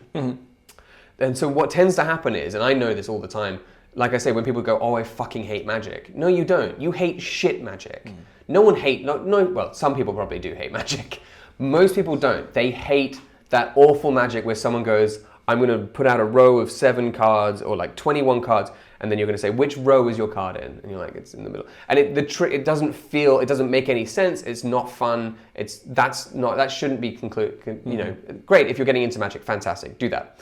But yeah, that's the problem with a lot of magic, can be boring. But that comes down not to the magic, it comes down to the performance. Did you go to Japan? I did. Working in Universal Studios? Universal Studios, yeah. Was it like a musical or like a theatre? So the show I was in was the Rock and Roll Monster Show. Monsters Live, it's called. And basically it's insane. It was insane. I've never seen anything like it I've never performed anywhere like it. Because this stage is a Broadway-sized stage. It is massive. And it's covered in set that looks like a graveyard. There's this giant clock tower. There's loads of different layers and levels. Is it some kind of like an attraction park? Universal or... Universal, is the theme park, But Universal are known for their shows. They do a lot of shows, especially, I think all of them do, actually. I've only ever been to the one in Japan. I've never been to any of the others. But yeah, and it was... The show is essentially Beetlejuice throws a party in the graveyard. And Frankenstein, Bride of Frankenstein, the werewolf, or Wolfie, and Drac, and then these 2 undead cheerleaders, Hip and Hop, who are basically the dancers. They just have this party in the graveyard, and they just sing rock and roll songs and dance. And it was great. And me being Frankenstein meant I didn't have to dance. So I was like, this is brilliant, because I was holding a guitar, I had to mime playing the guitar. I had these platform boots that were like this high off the ground, big prosthetic head, green makeup, purple like pleather suit. But I was the skinniest and shortest Frankenstein they'd ever had, I think. Because the other guys who were playing Frank were like 6'5", built as well, very muscular guys. And I was like, this is awkward. Luckily, the guy was like, yeah, you were hired for your voice. I was like, well, thank you, appreciate that. I'm like, it's good that I wasn't hired for my look as Frankenstein, I guess.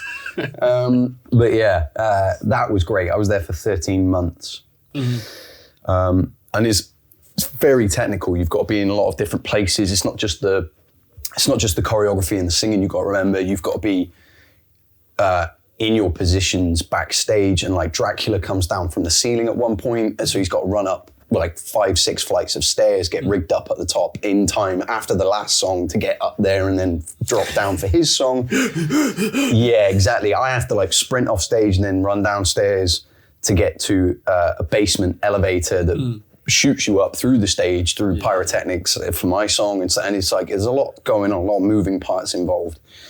But in terms of them, when we debuted, funnily, I actually debuted my show, and then the next day we were in doing notes, and they were like, right, everybody go home, everybody back to your flat. And we were like, what?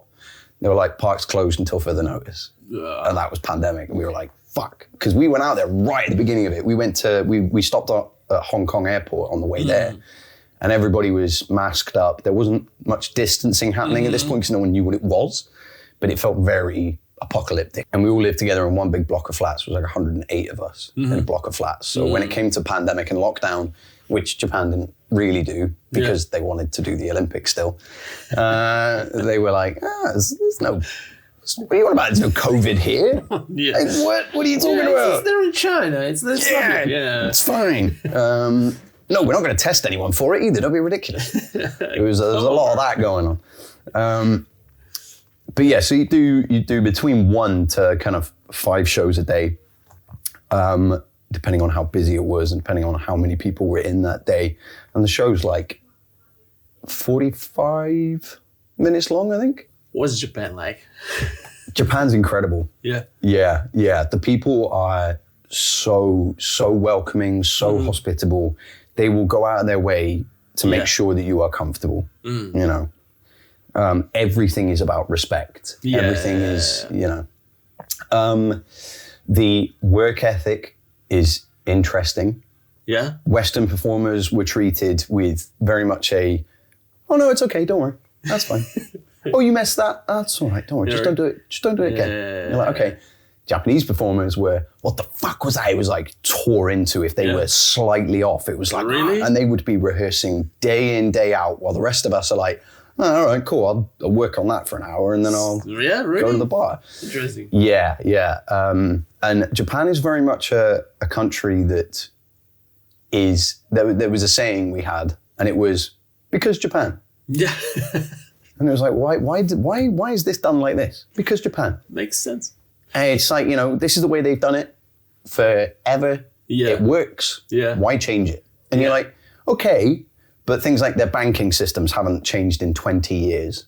Yeah. Like, online banking was an absolute nightmare. You had to have a stamp for like a little paybook thing. It was, I didn't understand it. You had to go to the bank with a little stamp, and if you didn't have the stamp, you couldn't get money, and it was like, what? It was weird.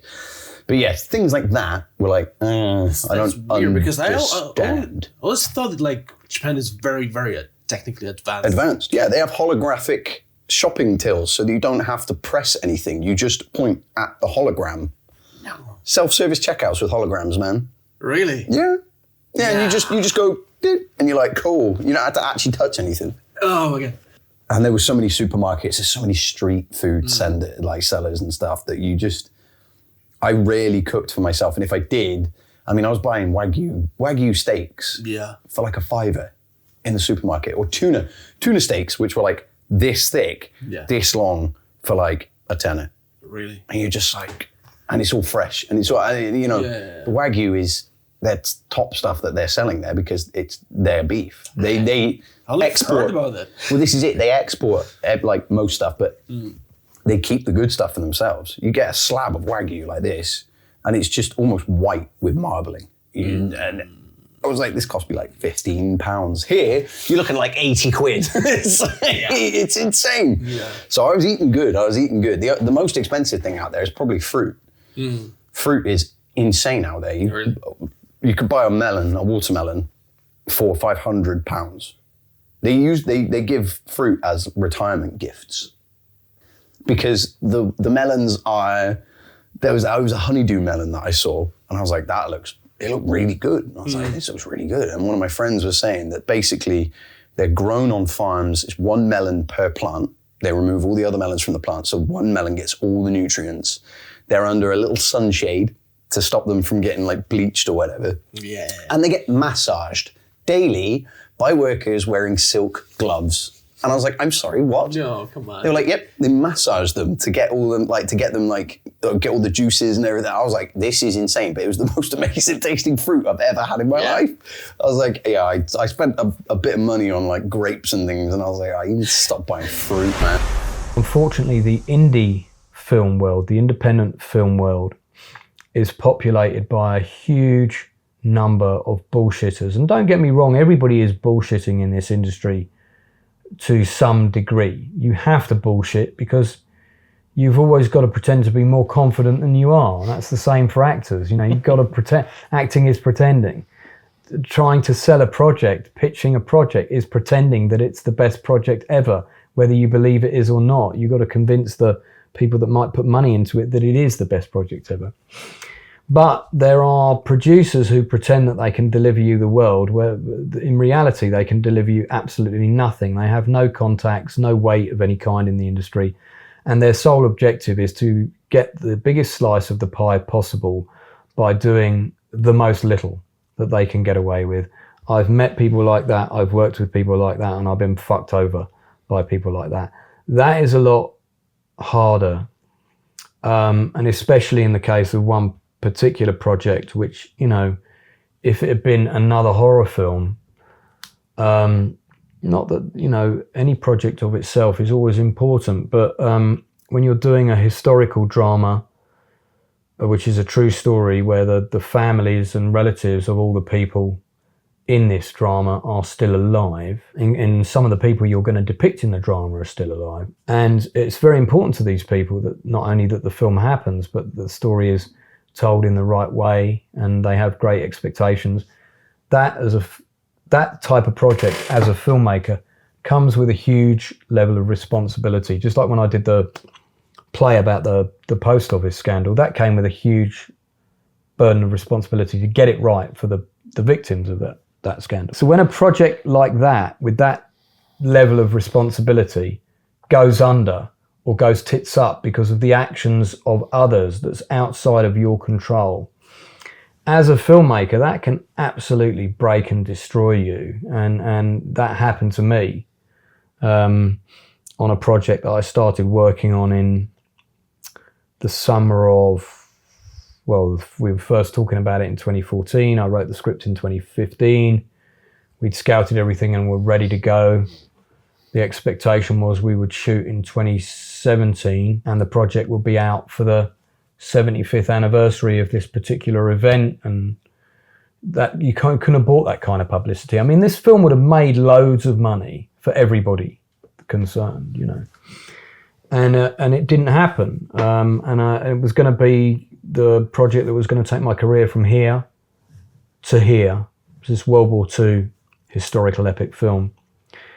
And it had a massive social media following. We had 35,000 followers on our Facebook page without even trying, without even getting a PR company involved or anything like that. That was all going to come later. So there was already this huge following. So when that film went tits up, you know, it was me that was in the firing line. It was my name all over it. It was my baby. And I placed my trust in people, you know, that I thought were passionate about making films, and it turns out that they weren't. They were just awful human beings. And the worst thing about that whole experience was that one of the people that screwed us over was one of my own guys who was in on it quite early on, and we later found out, you know, we had proof that this guy was in on it. And I won't ever speak to him again, you know. I never and this put this.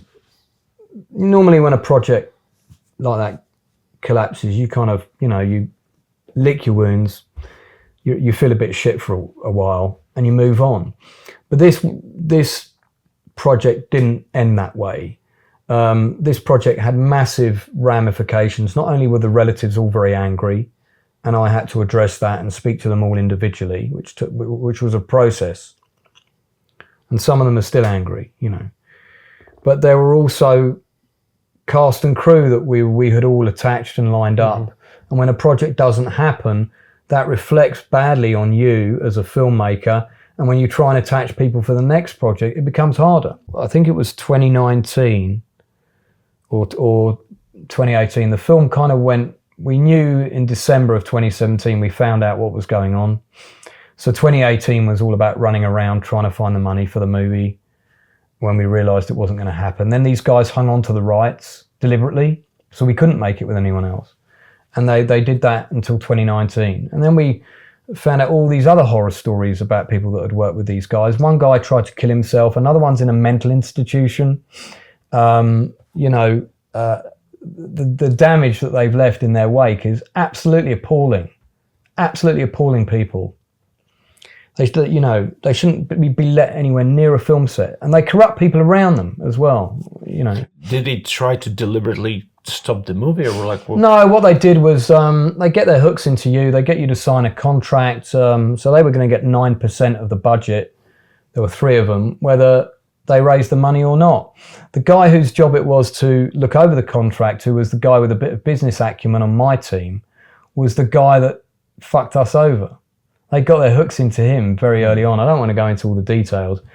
And I went and found the finance for the film. I got a person involved. We were all about to sign the contracts. And then what happened was, behind closed doors, they said to that investor who was going to bring all the money in, don't invest in this film. Invest in this film over here. And the film over there, which did get made, has never been seen. On that film, and I can quote these figures because I've had somebody on the budget of that film contact me because they wanted to take them to court. These 2 guys, because they fucked over the 3rd one, because, no honour among thieves, they paid themselves 750 grand each for their producers' fees on this film that had a £3.5 million budget, right? So that's 1.5 million right there. With their expenses, it came to 2.1 million. So they took 2.1 million of the budget of that film for basically doing nothing. Yeah. Wow. Yeah. And they've done this before. They did this to another filmmaker, and, he's gone through an absolutely horrendous experience. And like I said, the one guy that I spoke to who'd worked with them, when I called him up, he just broke down crying to me on the phone. He had a mental breakdown on the phone, and I was like, I'm so sorry. And he's like, it took ages for me to put all this behind me. I left the industry because of it. I never wanted to make another film again. That's what these guys did to these people, You're also an author. Yes.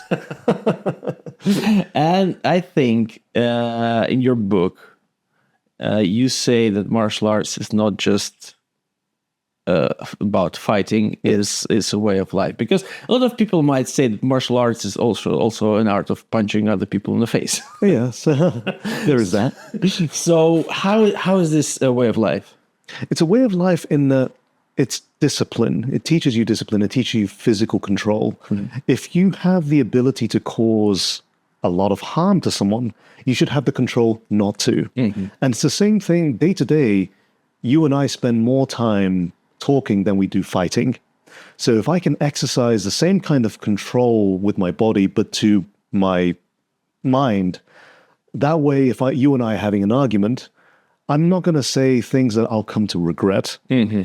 And it's the same thing. If I get really angry and I punch someone and I don't stop punching them, that shows no control. I might have the skills to do that, but I don't have the control to stop myself doing that. And it's the same thing with our words. It's the same thing. I think mental discipline is so important. Mm. So we don't do things that we will regret later. I think temporary problems never need permanent solutions. Mm-hmm. So martial arts really teaches you that. It's like, okay, I have the skills to be able to do this, but I don't have to. I can choose not to do that. And I would say there's a philosophical element to the martial arts as well, which is very important. And it's, we want to be as peaceful as possible. The skills are there just in case. Mm-hmm. It is insurance. That is what martial arts is. It doesn't make me invincible. It just makes me, it gives me the physical and mental resilience to be able to fire back if I have to. But for the most part, it's to be able to adapt to a situation as well. Mm-hmm. So in martial arts, it's important that, someone's going really hard. If I go really hard back, then we're probably both going to get hurt. If I'm softer, for instance, and slightly more relaxed, it's like fire, water, And I think it's very important that if I'm in a situation at work, if I work a 9 to 5, which I used to, if someone's very angry towards me, okay, maybe I can just bring down the tone of my voice and be as calm as possible. And that way I can resolve the situation mentally and with my words without having to cause harm to anyone. So that's how martial arts can really apply to everyday life. And it really is a way of life. Okay, but you don't train this at martial arts. No one will train you to lower your tone of voice, right? It's just like how you apply martial art techniques to the everyday life. So most martial arts schools will teach you that fighting is the last resort, but it tends to be the first thing they teach. We are far better talkers than we are fighters, for the most part. 99% of the population are better at talking than they are at fighting. And I would say, anytime anyone came to my classes, I would say, okay, let's work with what you already have. You can talk. So let's see how we can keep yourself calm under pressure. I want to be able to teach composure under pressure, but also I want to be able to help you with verbal jujitsu. So you can talk your way out of a situation, because the last thing you want to do is fight someone because you don't know what they're capable of. And I mean, in the moment, maybe it's the first thing you want to do. Yeah. Just like, I just want to punch you in your stupid face. Yes. It would be so nice. But absolutely, you have no idea what happens next. Maybe you punch them in the face, they fall on the ground, hit the head, you're in jail. Absolutely. We never want to create a permanent set of circumstances when we were temporarily emotionally compromised. That's not where we want to be.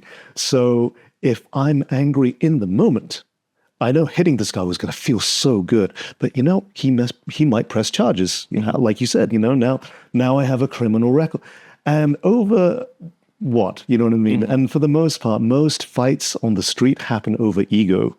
So if you don't have an ego, if you remove that element, if I bump into someone and someone gets really angry at me for some reason, hey, my mistake.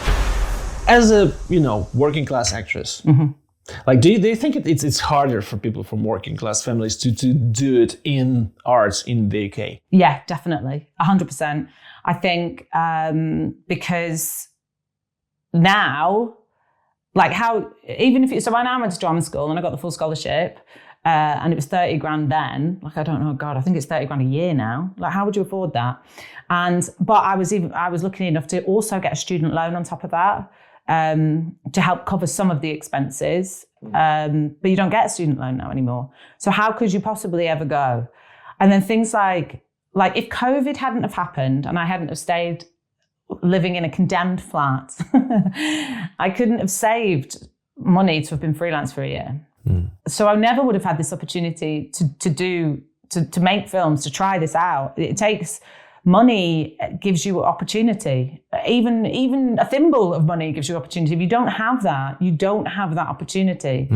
And there is still a class system in the UK where people look at you at how you speak. You can tell your class by your accent. And that also shuts some doors at different levels, So I think it's a huge problem. I think it's becoming even more elitist. The price of theatre is so expensive. The price of the cinema in a lot of places is so expensive, and they're reducing arts in schools. So I just think you're cutting it off to.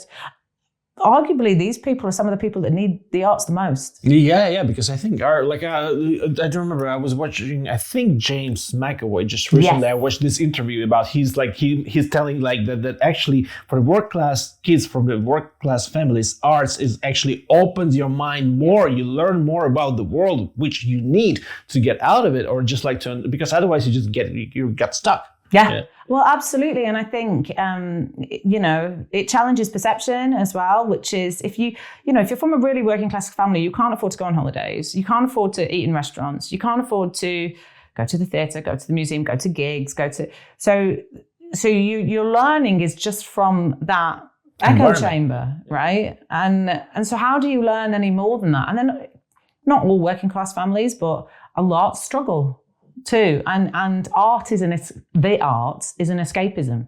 And if that's closed off, I just think it's awful. And I do think it's getting harder. I also, right, topically, I also think that whilst they're doing things for younger people, so there's a lot of, I can't remember the terminology that they use, but it's like people who are just coming in to the profession and they're trying to help them and doing a lot with working class and whatnot. If you have had to work or had kids or had to work to get some money to back you, there's none of that to help you now. Mm-hmm. So that tends to stop at 25 at the max. So all of these other up and coming things, you're now no longer, because you were poor and you couldn't do it before. Mm. And so I just think it's, I think it's a tragedy because we're missing out on so many excellent voices. Yeah, it's true. That's true. Because I spoke about it as well with my friend and acting teacher, Lomas. Mm-hmm. And he's also from Working Actors Studio. He is from working family, like working class family. And he also he was, I remember, we talked about, he said it's basically, first of all, there is, especially for boys, there is not a lot of boys from working class families who actually want to try arts or acting, because for them it seems that's not even a real job, whatever. Yeah. So I think it's well, I think it's a big problem. Also as well, because it's considered a bit feminine. Yeah. And so there's a lot of boys who would take it at school just to have a doss around and to not really. That's a very Blackpool expression that I've just realised most people might not understand. To be lazy, as opposed to doing it because they want to be. Secretly, they probably want to be creative. But I think, so then there's a lot of boys who don't do it, and then there's pressure on boys to go into a trade and not. Because he said Lee said that he said first year or so when I was doing acting, even in after school, I lied to my friends. Almost none of my friends knew what I was doing, because it's just I couldn't tell them, because it considered that's, come on. Yeah, which is why we go back to when we were talking about drama school before and classes. There's more women that go into it, but there's more men that have parts. And again, because when you flip it onto the other side, there was a lot more male playwrights and there was females. Yeah. So there's more male part. And so it's this weird dichotomy of why can't we just all do it? Why can't we just all do it? Instead of, make it even. But What is the longest fight scene that you ever did? The longest one is probably Avengement, because I don't think that has any records for being the longest, but it's certainly, it's 4.5 minutes, I think. The actual final cut of the fight. It was fight. Well, I think so. Yeah. How long did it take you to design? That was to design over a week, because we were doing the whole film. So we'd do a few days on it, and then we'd take a break and do some other bits, and then we came back to it, and we had a few drafts of that one. So I'd say maybe a week and a half. Mm-hmm. Which is actually, I would think it would take longer, to be fair, because such a long fight sometimes. Choreography is quite quick to do. It might not always be perfect, and then you go back and you realise, we've done that same move twice because we did it on 2 different days and we weren't thinking, and then you go back. But as long as choreography is not that hard to create. But sometimes it's tricky where there's difficulties, like I said, about putting guns in fights. That's always a pain in the ass, because the moment you have a gun, then nothing makes sense. Nothing makes sense, especially if you've got 2 people starting this far apart and they're not allowed to shoot each other. You're well, how do I get into fighting distance and not shoot someone? Or there's other constraints, someone's got a broken leg or certain beats that they have to meet, but it doesn't quite make sense with how they're getting there. They can take a little bit longer because you need to sleep on it sometimes and kind of come up with a draft and then go away and think about it. But choreography doesn't take that long. All right. And and how long? Well, I guess it also depends on the skills of the people you work with and the skills of the people who will be actually in the film, because this one is with Scott Adkins, right? Yeah, who is a legend in the action world, right? Yeah. And how long did it take you to film it? So I think because this changed a few times, I think we got 3 days in the end. But originally it was scheduled for, I think it was scheduled for 2 days. And Scott and I and the other choreographer, Luc Lafontaine, we kind of pushed for that schedule to be changed because we were like, I don't think we're going to get it all. Yeah. And we argued and eventually, mainly through Scott, being able to pull his weight a little bit, we got them to change the schedule. So I think we got 3 days. Might have even been 3.5 because I think we overlapped a little bit with something else. But that was very tight. And we did cut a lot of the original plan. So you had to kind of to meet the deadline, and you knew you wouldn't be able to put everything in. Yeah. And still 4.5 minutes, 4 minutes something. Yeah. All right. But that really is because Scott can do it. Yeah. And rarely did we do more than 2 takes. Sometimes 3 if it's a tricky bit or if it's a tricky angle. But you don't really want to be doing more than 3 takes with a group that can do it. Yeah. When you've got actor versus actor, or when you've got multiple people involved and there's lots of different aspects, like there might be special effects or things that can go wrong, then it takes a lot longer. Yeah. Especially as well if you've got to stop for the things that catch you out is when you've got to stop to add things. So if you've got lots of blood, change continuity. So we're constantly having to stop, add this blood, stop, add this blood. Or where costume gets damaged, you've got to keep stopping to rechange everything. And then when you've got prosthetics and special effects and things, it takes even longer, and armory as well. Because you might be swapping guns, or you might be putting blanks in them at one stage and taking them out and having rubber guns and then real guns. And so you've got to factor in how many other things are going to affect it rather than just the time it takes to shoot that choreography. Is that your favorite project that you worked on? That was good fun. I think it was more in hindsight that I enjoyed it than the shoot itself was very stressful because it was very tight, and also because it was the first time I was working as a choreographer for Scott. Prior to that, I'd worked with Scott a few times, but he'd had other coordinators, other choreographers. So I understood that this was putting a lot of trust into me, but also I had a lot to offer, to kind of, to live up to. I had a lot of pressure to do it. And the director was an action director, so Jesse wasn't, didn't apply pressure, but certainly expected high quality. All right. And so do you think you lived up to expectations? I think so. Yeah. I hope so. Nice. But everyone's happy because we got nominated. But, and the film in general got a lot of praise critically, and audiences love it. And I still see people talking about it now. So there's occasionally someone will mention it, that was one of their favorite films that Scott did, or that was a great action movie. So it's nice that it's one of those films that keeps coming up. So very proud of it. It's not being, yes, we can be hard on ourselves, but I think also it's knowing that you just sort of turn up, don't you? And you just try and improve all the time. It's always a rehearsal.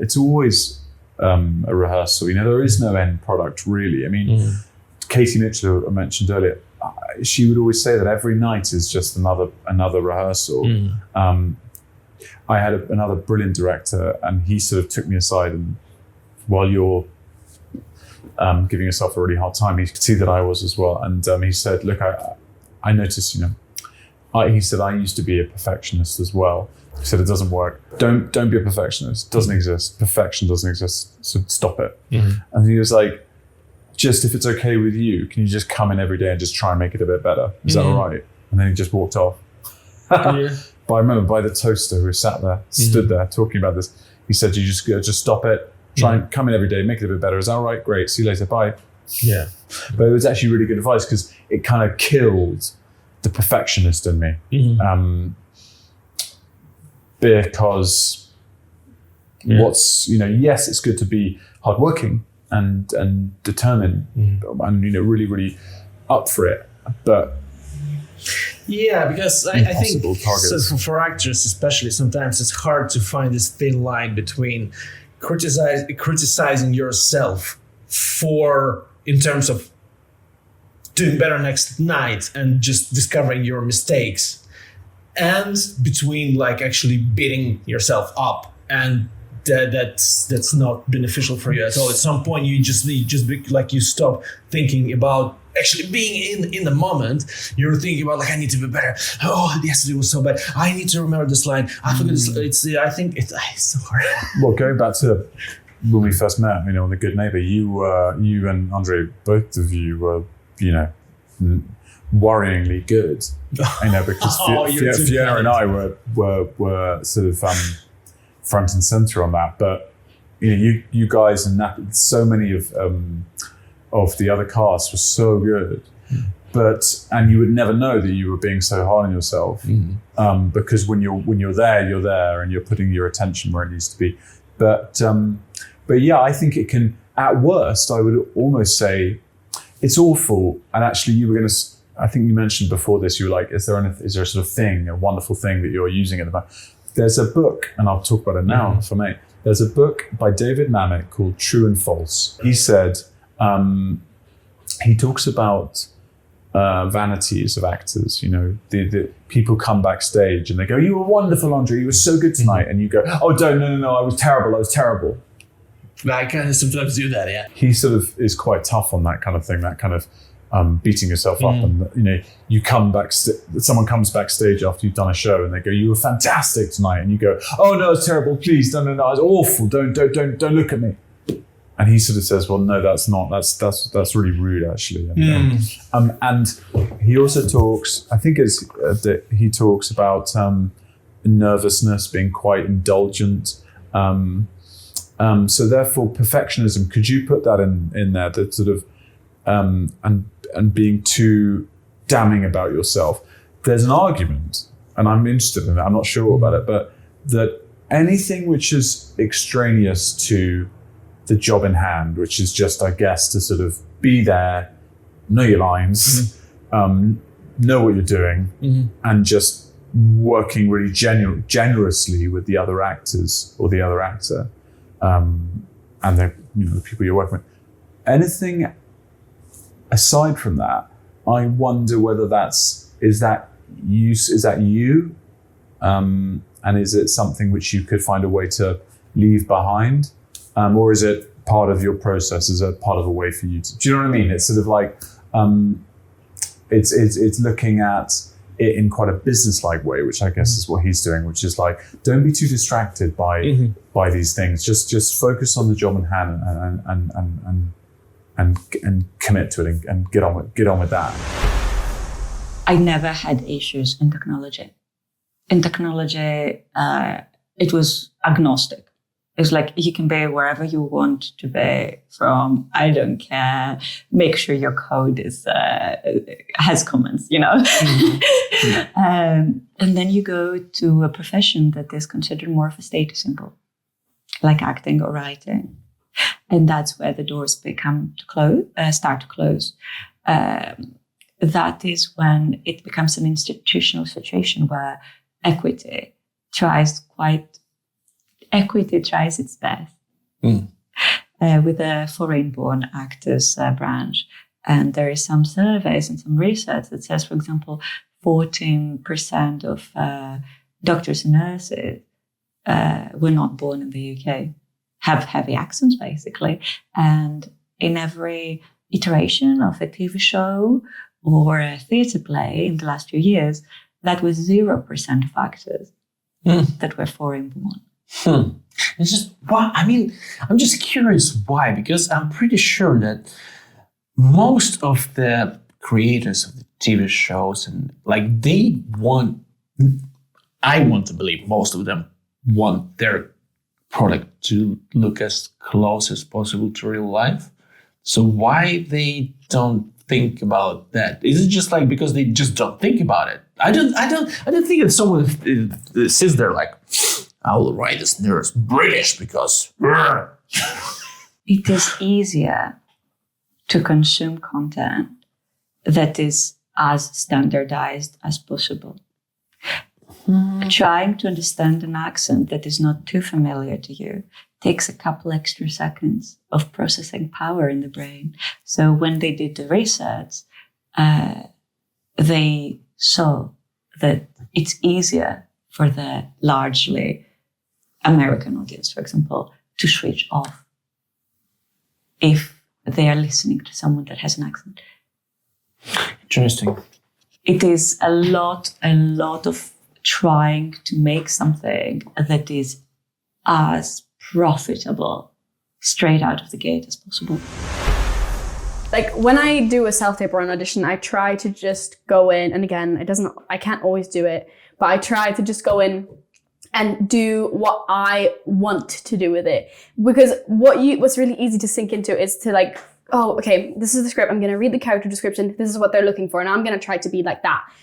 And, I think it doesn't really help to try and think like that, because then you're going to just be the same as everyone else, but someone else is going to be that specific thing more than you. Whereas if you just do it the way you want to do it, and you're like, fuck it, I'm going to do it like this. And then if you don't get it, you can be like, that's fine. They just didn't like the way I did it. They which just is don't okay. like me the way I am. That's it. No.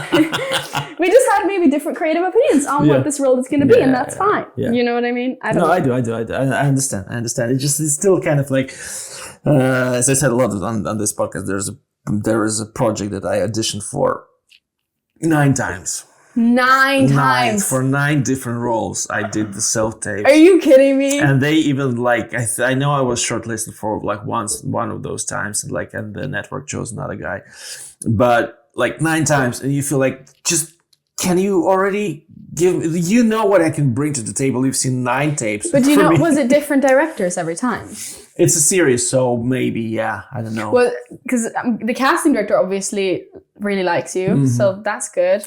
Yeah, I think so. I think God. It's just, it might be that it was like a different director and they always wanted to see you do that. Oh, that's so frustrating. And you start to feel like, no, that's awful. No, don't get me wrong. Because I told to my agent, before, I said, okay, I did 7 tapes for them. Next time they ask for one, can you just send any of those that I did? And then when they ask for 2 more, I'm like, of course I'll do it. Of course you'll do it. You're not going to say no. But yeah, it can be so frustrating. It can be really frustrating. And it's a good sign, because if casting directors keeps coming to you, it's just it's a good sign. Or they're just out of choice. No, Andre, no. But you kind of now it's now this one is going to be the one. But I think the 10th is the one. That's horrible. So oh my maybe gosh. next year. Is that series still going?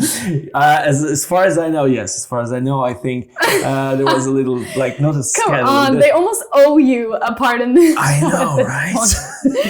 Jesus. Maybe they saw me on some tapes for smaller roles. They're like, oh no, this guy, we want him for something juicier. But I don't. Maybe you never know. Listen, you never know. It might be just a blessing in disguise that you didn't get those, because that means that you can still get a cooler one. Well. Yeah. Let's not put my hopes to Okay, true. But you see, listen, summer. Yeah. I can't talk. I got a role that was my dream role. I was I'm ready to quit after this. It was so amazing. It was something I just didn't think would happen to me for another 10, 20 years. And I was so excited about it, And I always do the same thing where I'm like, oh, you can't let yourself get too excited, blah, blah, blah. And then what do you think happened? It got cancelled because of the strikes. Well, it got put on hold, which kind of means it could come back, but it's been a year, so. Yeah. And I was... But you were already cast. Yeah. I was already cast. Oh, my God. I had the contract and everything. My agent said, what's it called? They had negotiated the contract. It was all done. Oh my God. I know, I don't remember. In this world of constant rejection, to get this and then to get it just cancelled. Oh. And it was torture as well, because I got it in March and they were meant to film in June, and then it got postponed to July, and then September, and then November, and then cancelled. And it was just, it's dangling the carrot in front of your face. and then just like, but I mean, obviously you learn a lot from that. That's a torture. Like, why? Coming back to why would you want to do that? I don't know. And then you think, because you just think like, what's the point? Because you go your whole life dreaming about getting a role like this, and then you get the role, and it still doesn't happen. But this happens all the time. Checking my availability, which is, this is Monday night, are you available to go to Milan on Thursday? And I'm like, what? Fashion show. Yeah. I'm like, this is crazy. Are you sure? And a couple of days later, like on the Tuesday, I think late Tuesday, it was confirmed. You're going to Milan on Thursday for a fashion show on Saturday night. What I didn't realise was that with the shows, you do it twice. And what you see on TV is the second time where the models are quite close together. So there's only about 2 or 3 meters between the models. But that's the second walk where it's just the finale. The first walk is where there's a huge gap between each model, so the audience can see properly what the outfits are. For some reason, I was quite calm about all this until about half hour before the show, when it kind of hit me what I was doing. For the first time in your life. And of course, I didn't feel like a model. I mean, catwalk models, in modelling, catwalk models are a different breed. They're like a breed apart. They're like super tall, super skinny. And I'm not short, but I'm not tall. Compared to catwalk models. Everybody's taller than me. Everybody's skinnier than me. When I say everybody's taller than me, including the women. This is a crazy thing, but anyway, so. How's the atmosphere like? Did you have a chance to talk to other models about everything? Yeah, I got to chat to people, a few of the models staying at the same hotel as me. And it was a real mixture of people. There were Italians from different parts of Italy. There were people from Paris, from London. It's just a huge mixture of people. This is crazy. Sounds very interesting. And so how many changes of clothes do you do? Just the one. That's why they have 30 or 40 models. I think they had 35 in my show. The show was for Jordan Luca, by the way, who, again, I hadn't heard of because I'm not a fashionista. But again, a kind of, quite well-known niche, kind of really cool designers. I mean, a lot of their stuff, this was nearly 2 years ago now. A lot of their stuff, you see elements of it in more kind of mainstream stuff now. So that was really interesting. But the show itself was crazy. It started, and beforehand, nobody had said to me, this is what we want exactly. Because you're with an agent, I think they probably assume, you're a model. But I'd only been with the agent like a couple of months and I'd never done a show.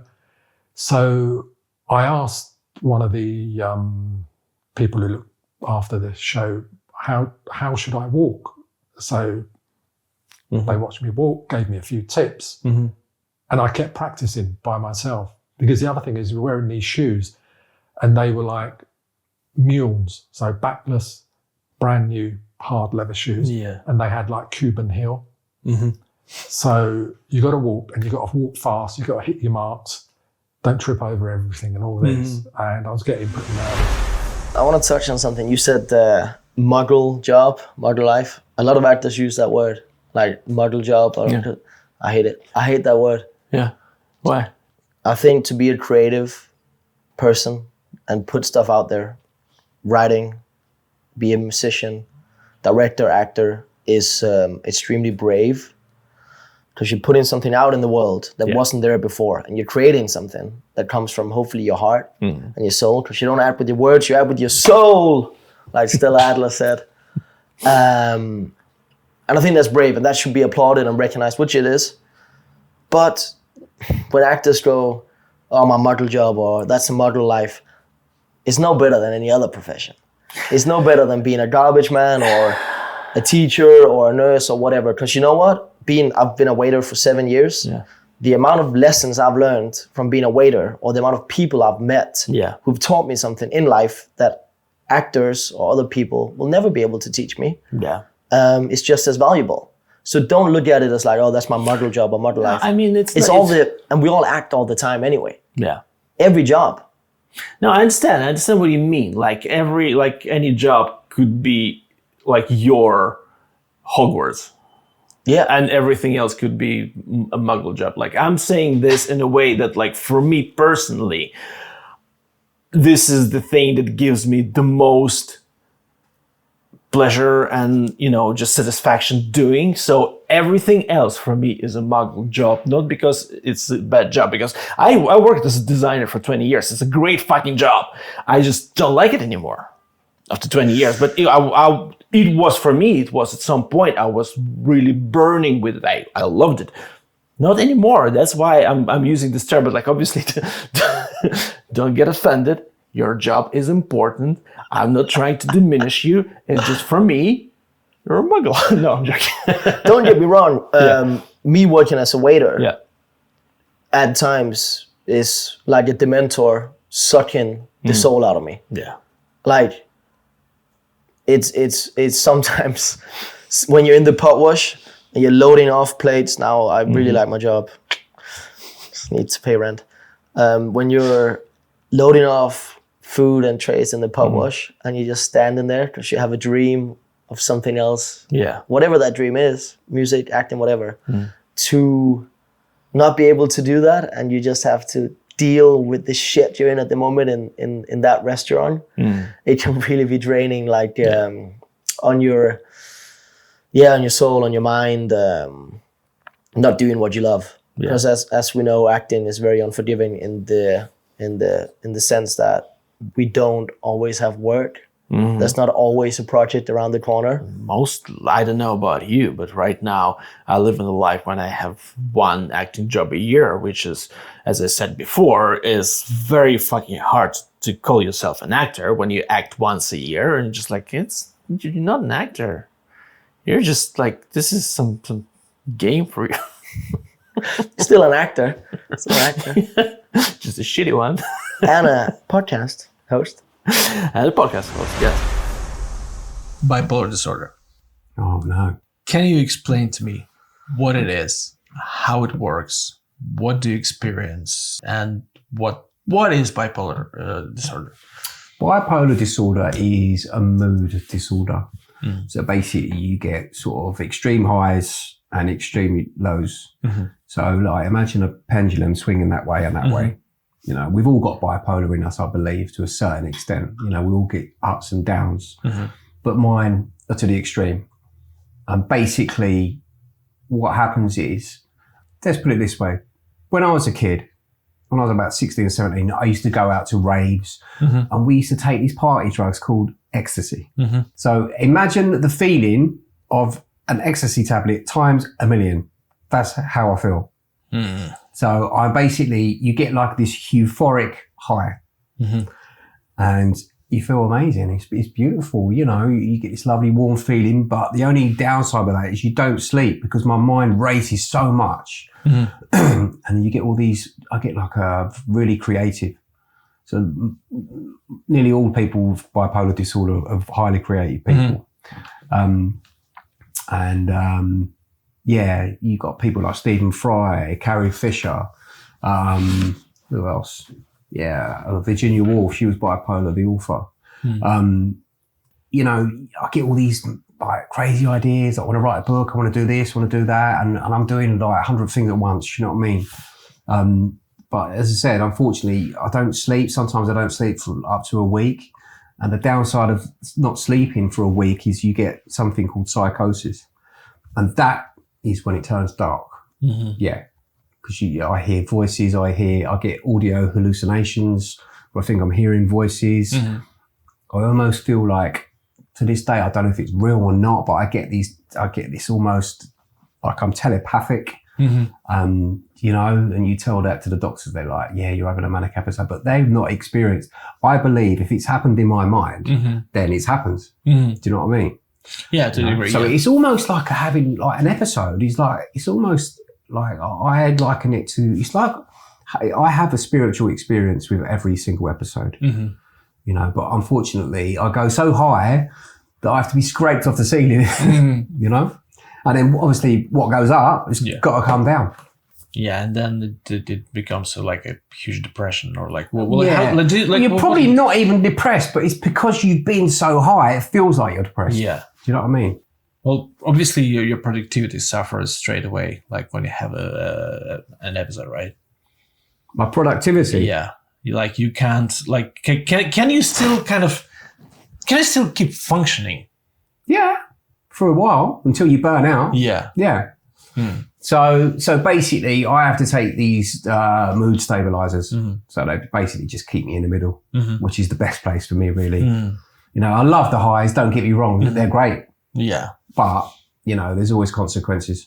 Do you know what I mean?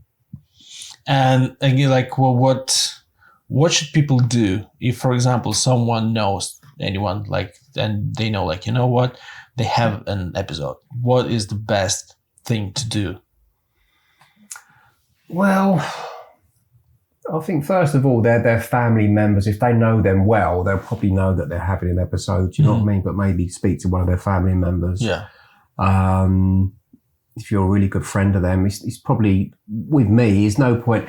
The worst thing that could have happened to me is someone saying, you're having an episode, and I start getting resentful. Do you know what I mean? Because I'm enjoying my moment. Do you know what I mean? So let them enjoy it. Do you know what I mean? You know, but if you're really concerned, you could phone a crisis helpline, maybe if they're in a mental health system, maybe, or they flag up on the records, maybe. I don't know, but just let it play out. Do you know what I mean? Because if it's that bad, the person might end up getting hospitalised, or we might get like. I've had treatment. I've had a home treatment team around my flat before, where they've treated me at my own home. You know. So they have to give you like maybe antipsychotic medication to bring you off the episode. Yeah. All right. Yeah, it makes sense. How good are how good is the treatment? Like how sure you are that like those kind of pills that keep you in the middle, they will work if you consistently will keep drinking them? Absolutely, no, definitely work. I mean, it's just a matter of finding the right medication. You know, it's like trial and error. Some medications, you might not get on with. You have to find the right medication. So I don't even know I'm taking them tablets. I take them every day. Yeah. But, unfortunately, I've made a rod for my own back with my illness, because I would enjoy those highs so much. I wouldn't take my medication, and then I'd end up being hospitalised. You know what I mean? And, and really, I didn't have to go all through that. If I would have just took my meds, I wouldn't have to go in hospital. Yeah. But what it is, a bad habit of mine was, thinking I'm well. So you think you're well, and then you just, which you're, like now I'm well. So I could quite easily go, I'm not taking my pills anymore. I don't need them. Yeah. And then they'll come out of my system, and then it's like playing a bit of Russian roulette, really. Are there any kind of downsides to taking those pills? Like, is there like any kind of side effects? I don't know. Maybe long term there might be. It might cause some organ damage. I don't know. But the ones I'm taking at the moment, they also, epileptics take them as well for epilepsy. But there was a previous medication I was on called lithium, and it was really damaging, very toxic substance. And I used to have blood tests because it can affect the kidneys, I think, or the liver, something like that. Yeah. Okay. But yeah, it's just part of, I'm quite open about speaking about it. I mean, no, I think we need to speak about it more, because I think a lot of people, in general, they don't have any understanding of what it is. Some people think like, it's not even real. It's just like, well, the thing is, bipolar. The word bipolar is bandied about way too much. People say to me, "Oh, I think I'm bipolar." I'm like, no. You're not bipolar. You would know about it if you had bipolar, Yeah. So the downside of it, my episodes have played out publicly on social media, and, there's stuff I regret, but, at the end of the day, it's my illness and not me, and some people might think I've been a bit of an arsehole or something, but people who know me know that it's just, it's my bipolar. No, I mean, because I remember like there were a couple of times when I read some of your statuses on Facebook, and I thought like, probably he's having so case, but at the same time, I had no idea what to do. I thought like, well, should I kind of reach out? Should I tell him? Should I ask him something? Should I or should I just like kind of let it play it out? Yeah, the best thing you could have done, let it play out. Let it play out, because there's no way anyone could talk me down from it or try and make me get some sort of help or intervention. I'm in my own little bubble, and I'm going to enjoy that episode. You know what I mean? Until it sort of, it turns on me almost. Yeah, but like at the same time, like like when you have a friend and like, okay, like there's an episode, like, but you at the same time, especially when you don't know much about like the actual disorder, like you might think like, is there kind of like danger side? Is there like some kind of like because you can lose basically what happens is you lose all your inhibitions, so you can put yourself in dangerous situations. You know what I mean? Yeah. But do you get some kind of like crazy, like not crazy, but like do you get some kind of like big ideas, like I will do this tomorrow and like this will bring me, I don't know, like I will invent like, I don't know, time machine or whatever. Yeah, you could do that. Yeah, you can get highly creative, trust me. But I've got myself in all sorts of trouble, mate, with episodes. Because you almost become, it's like you feel like, I don't know what God is or who God is, but you feel almost godlike. You feel invincible. You know what I mean? Yeah. I put myself in some precarious situations. You know what I mean? And it's like when you come down off that episode, you're like, shit, man, that was dangerous.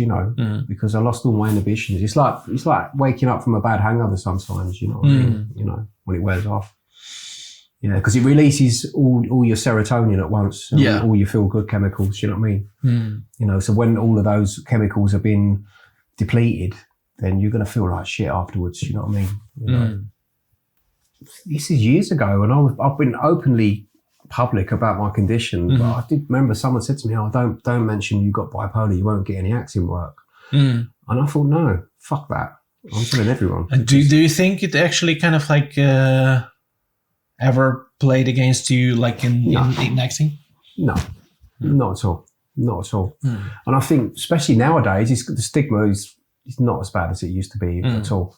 Not as bad as at all, especially with like, I'm neurodiverse. So, I think the industry's got so much better at recognising everyone's, neurodiversity. Do you know what I mean?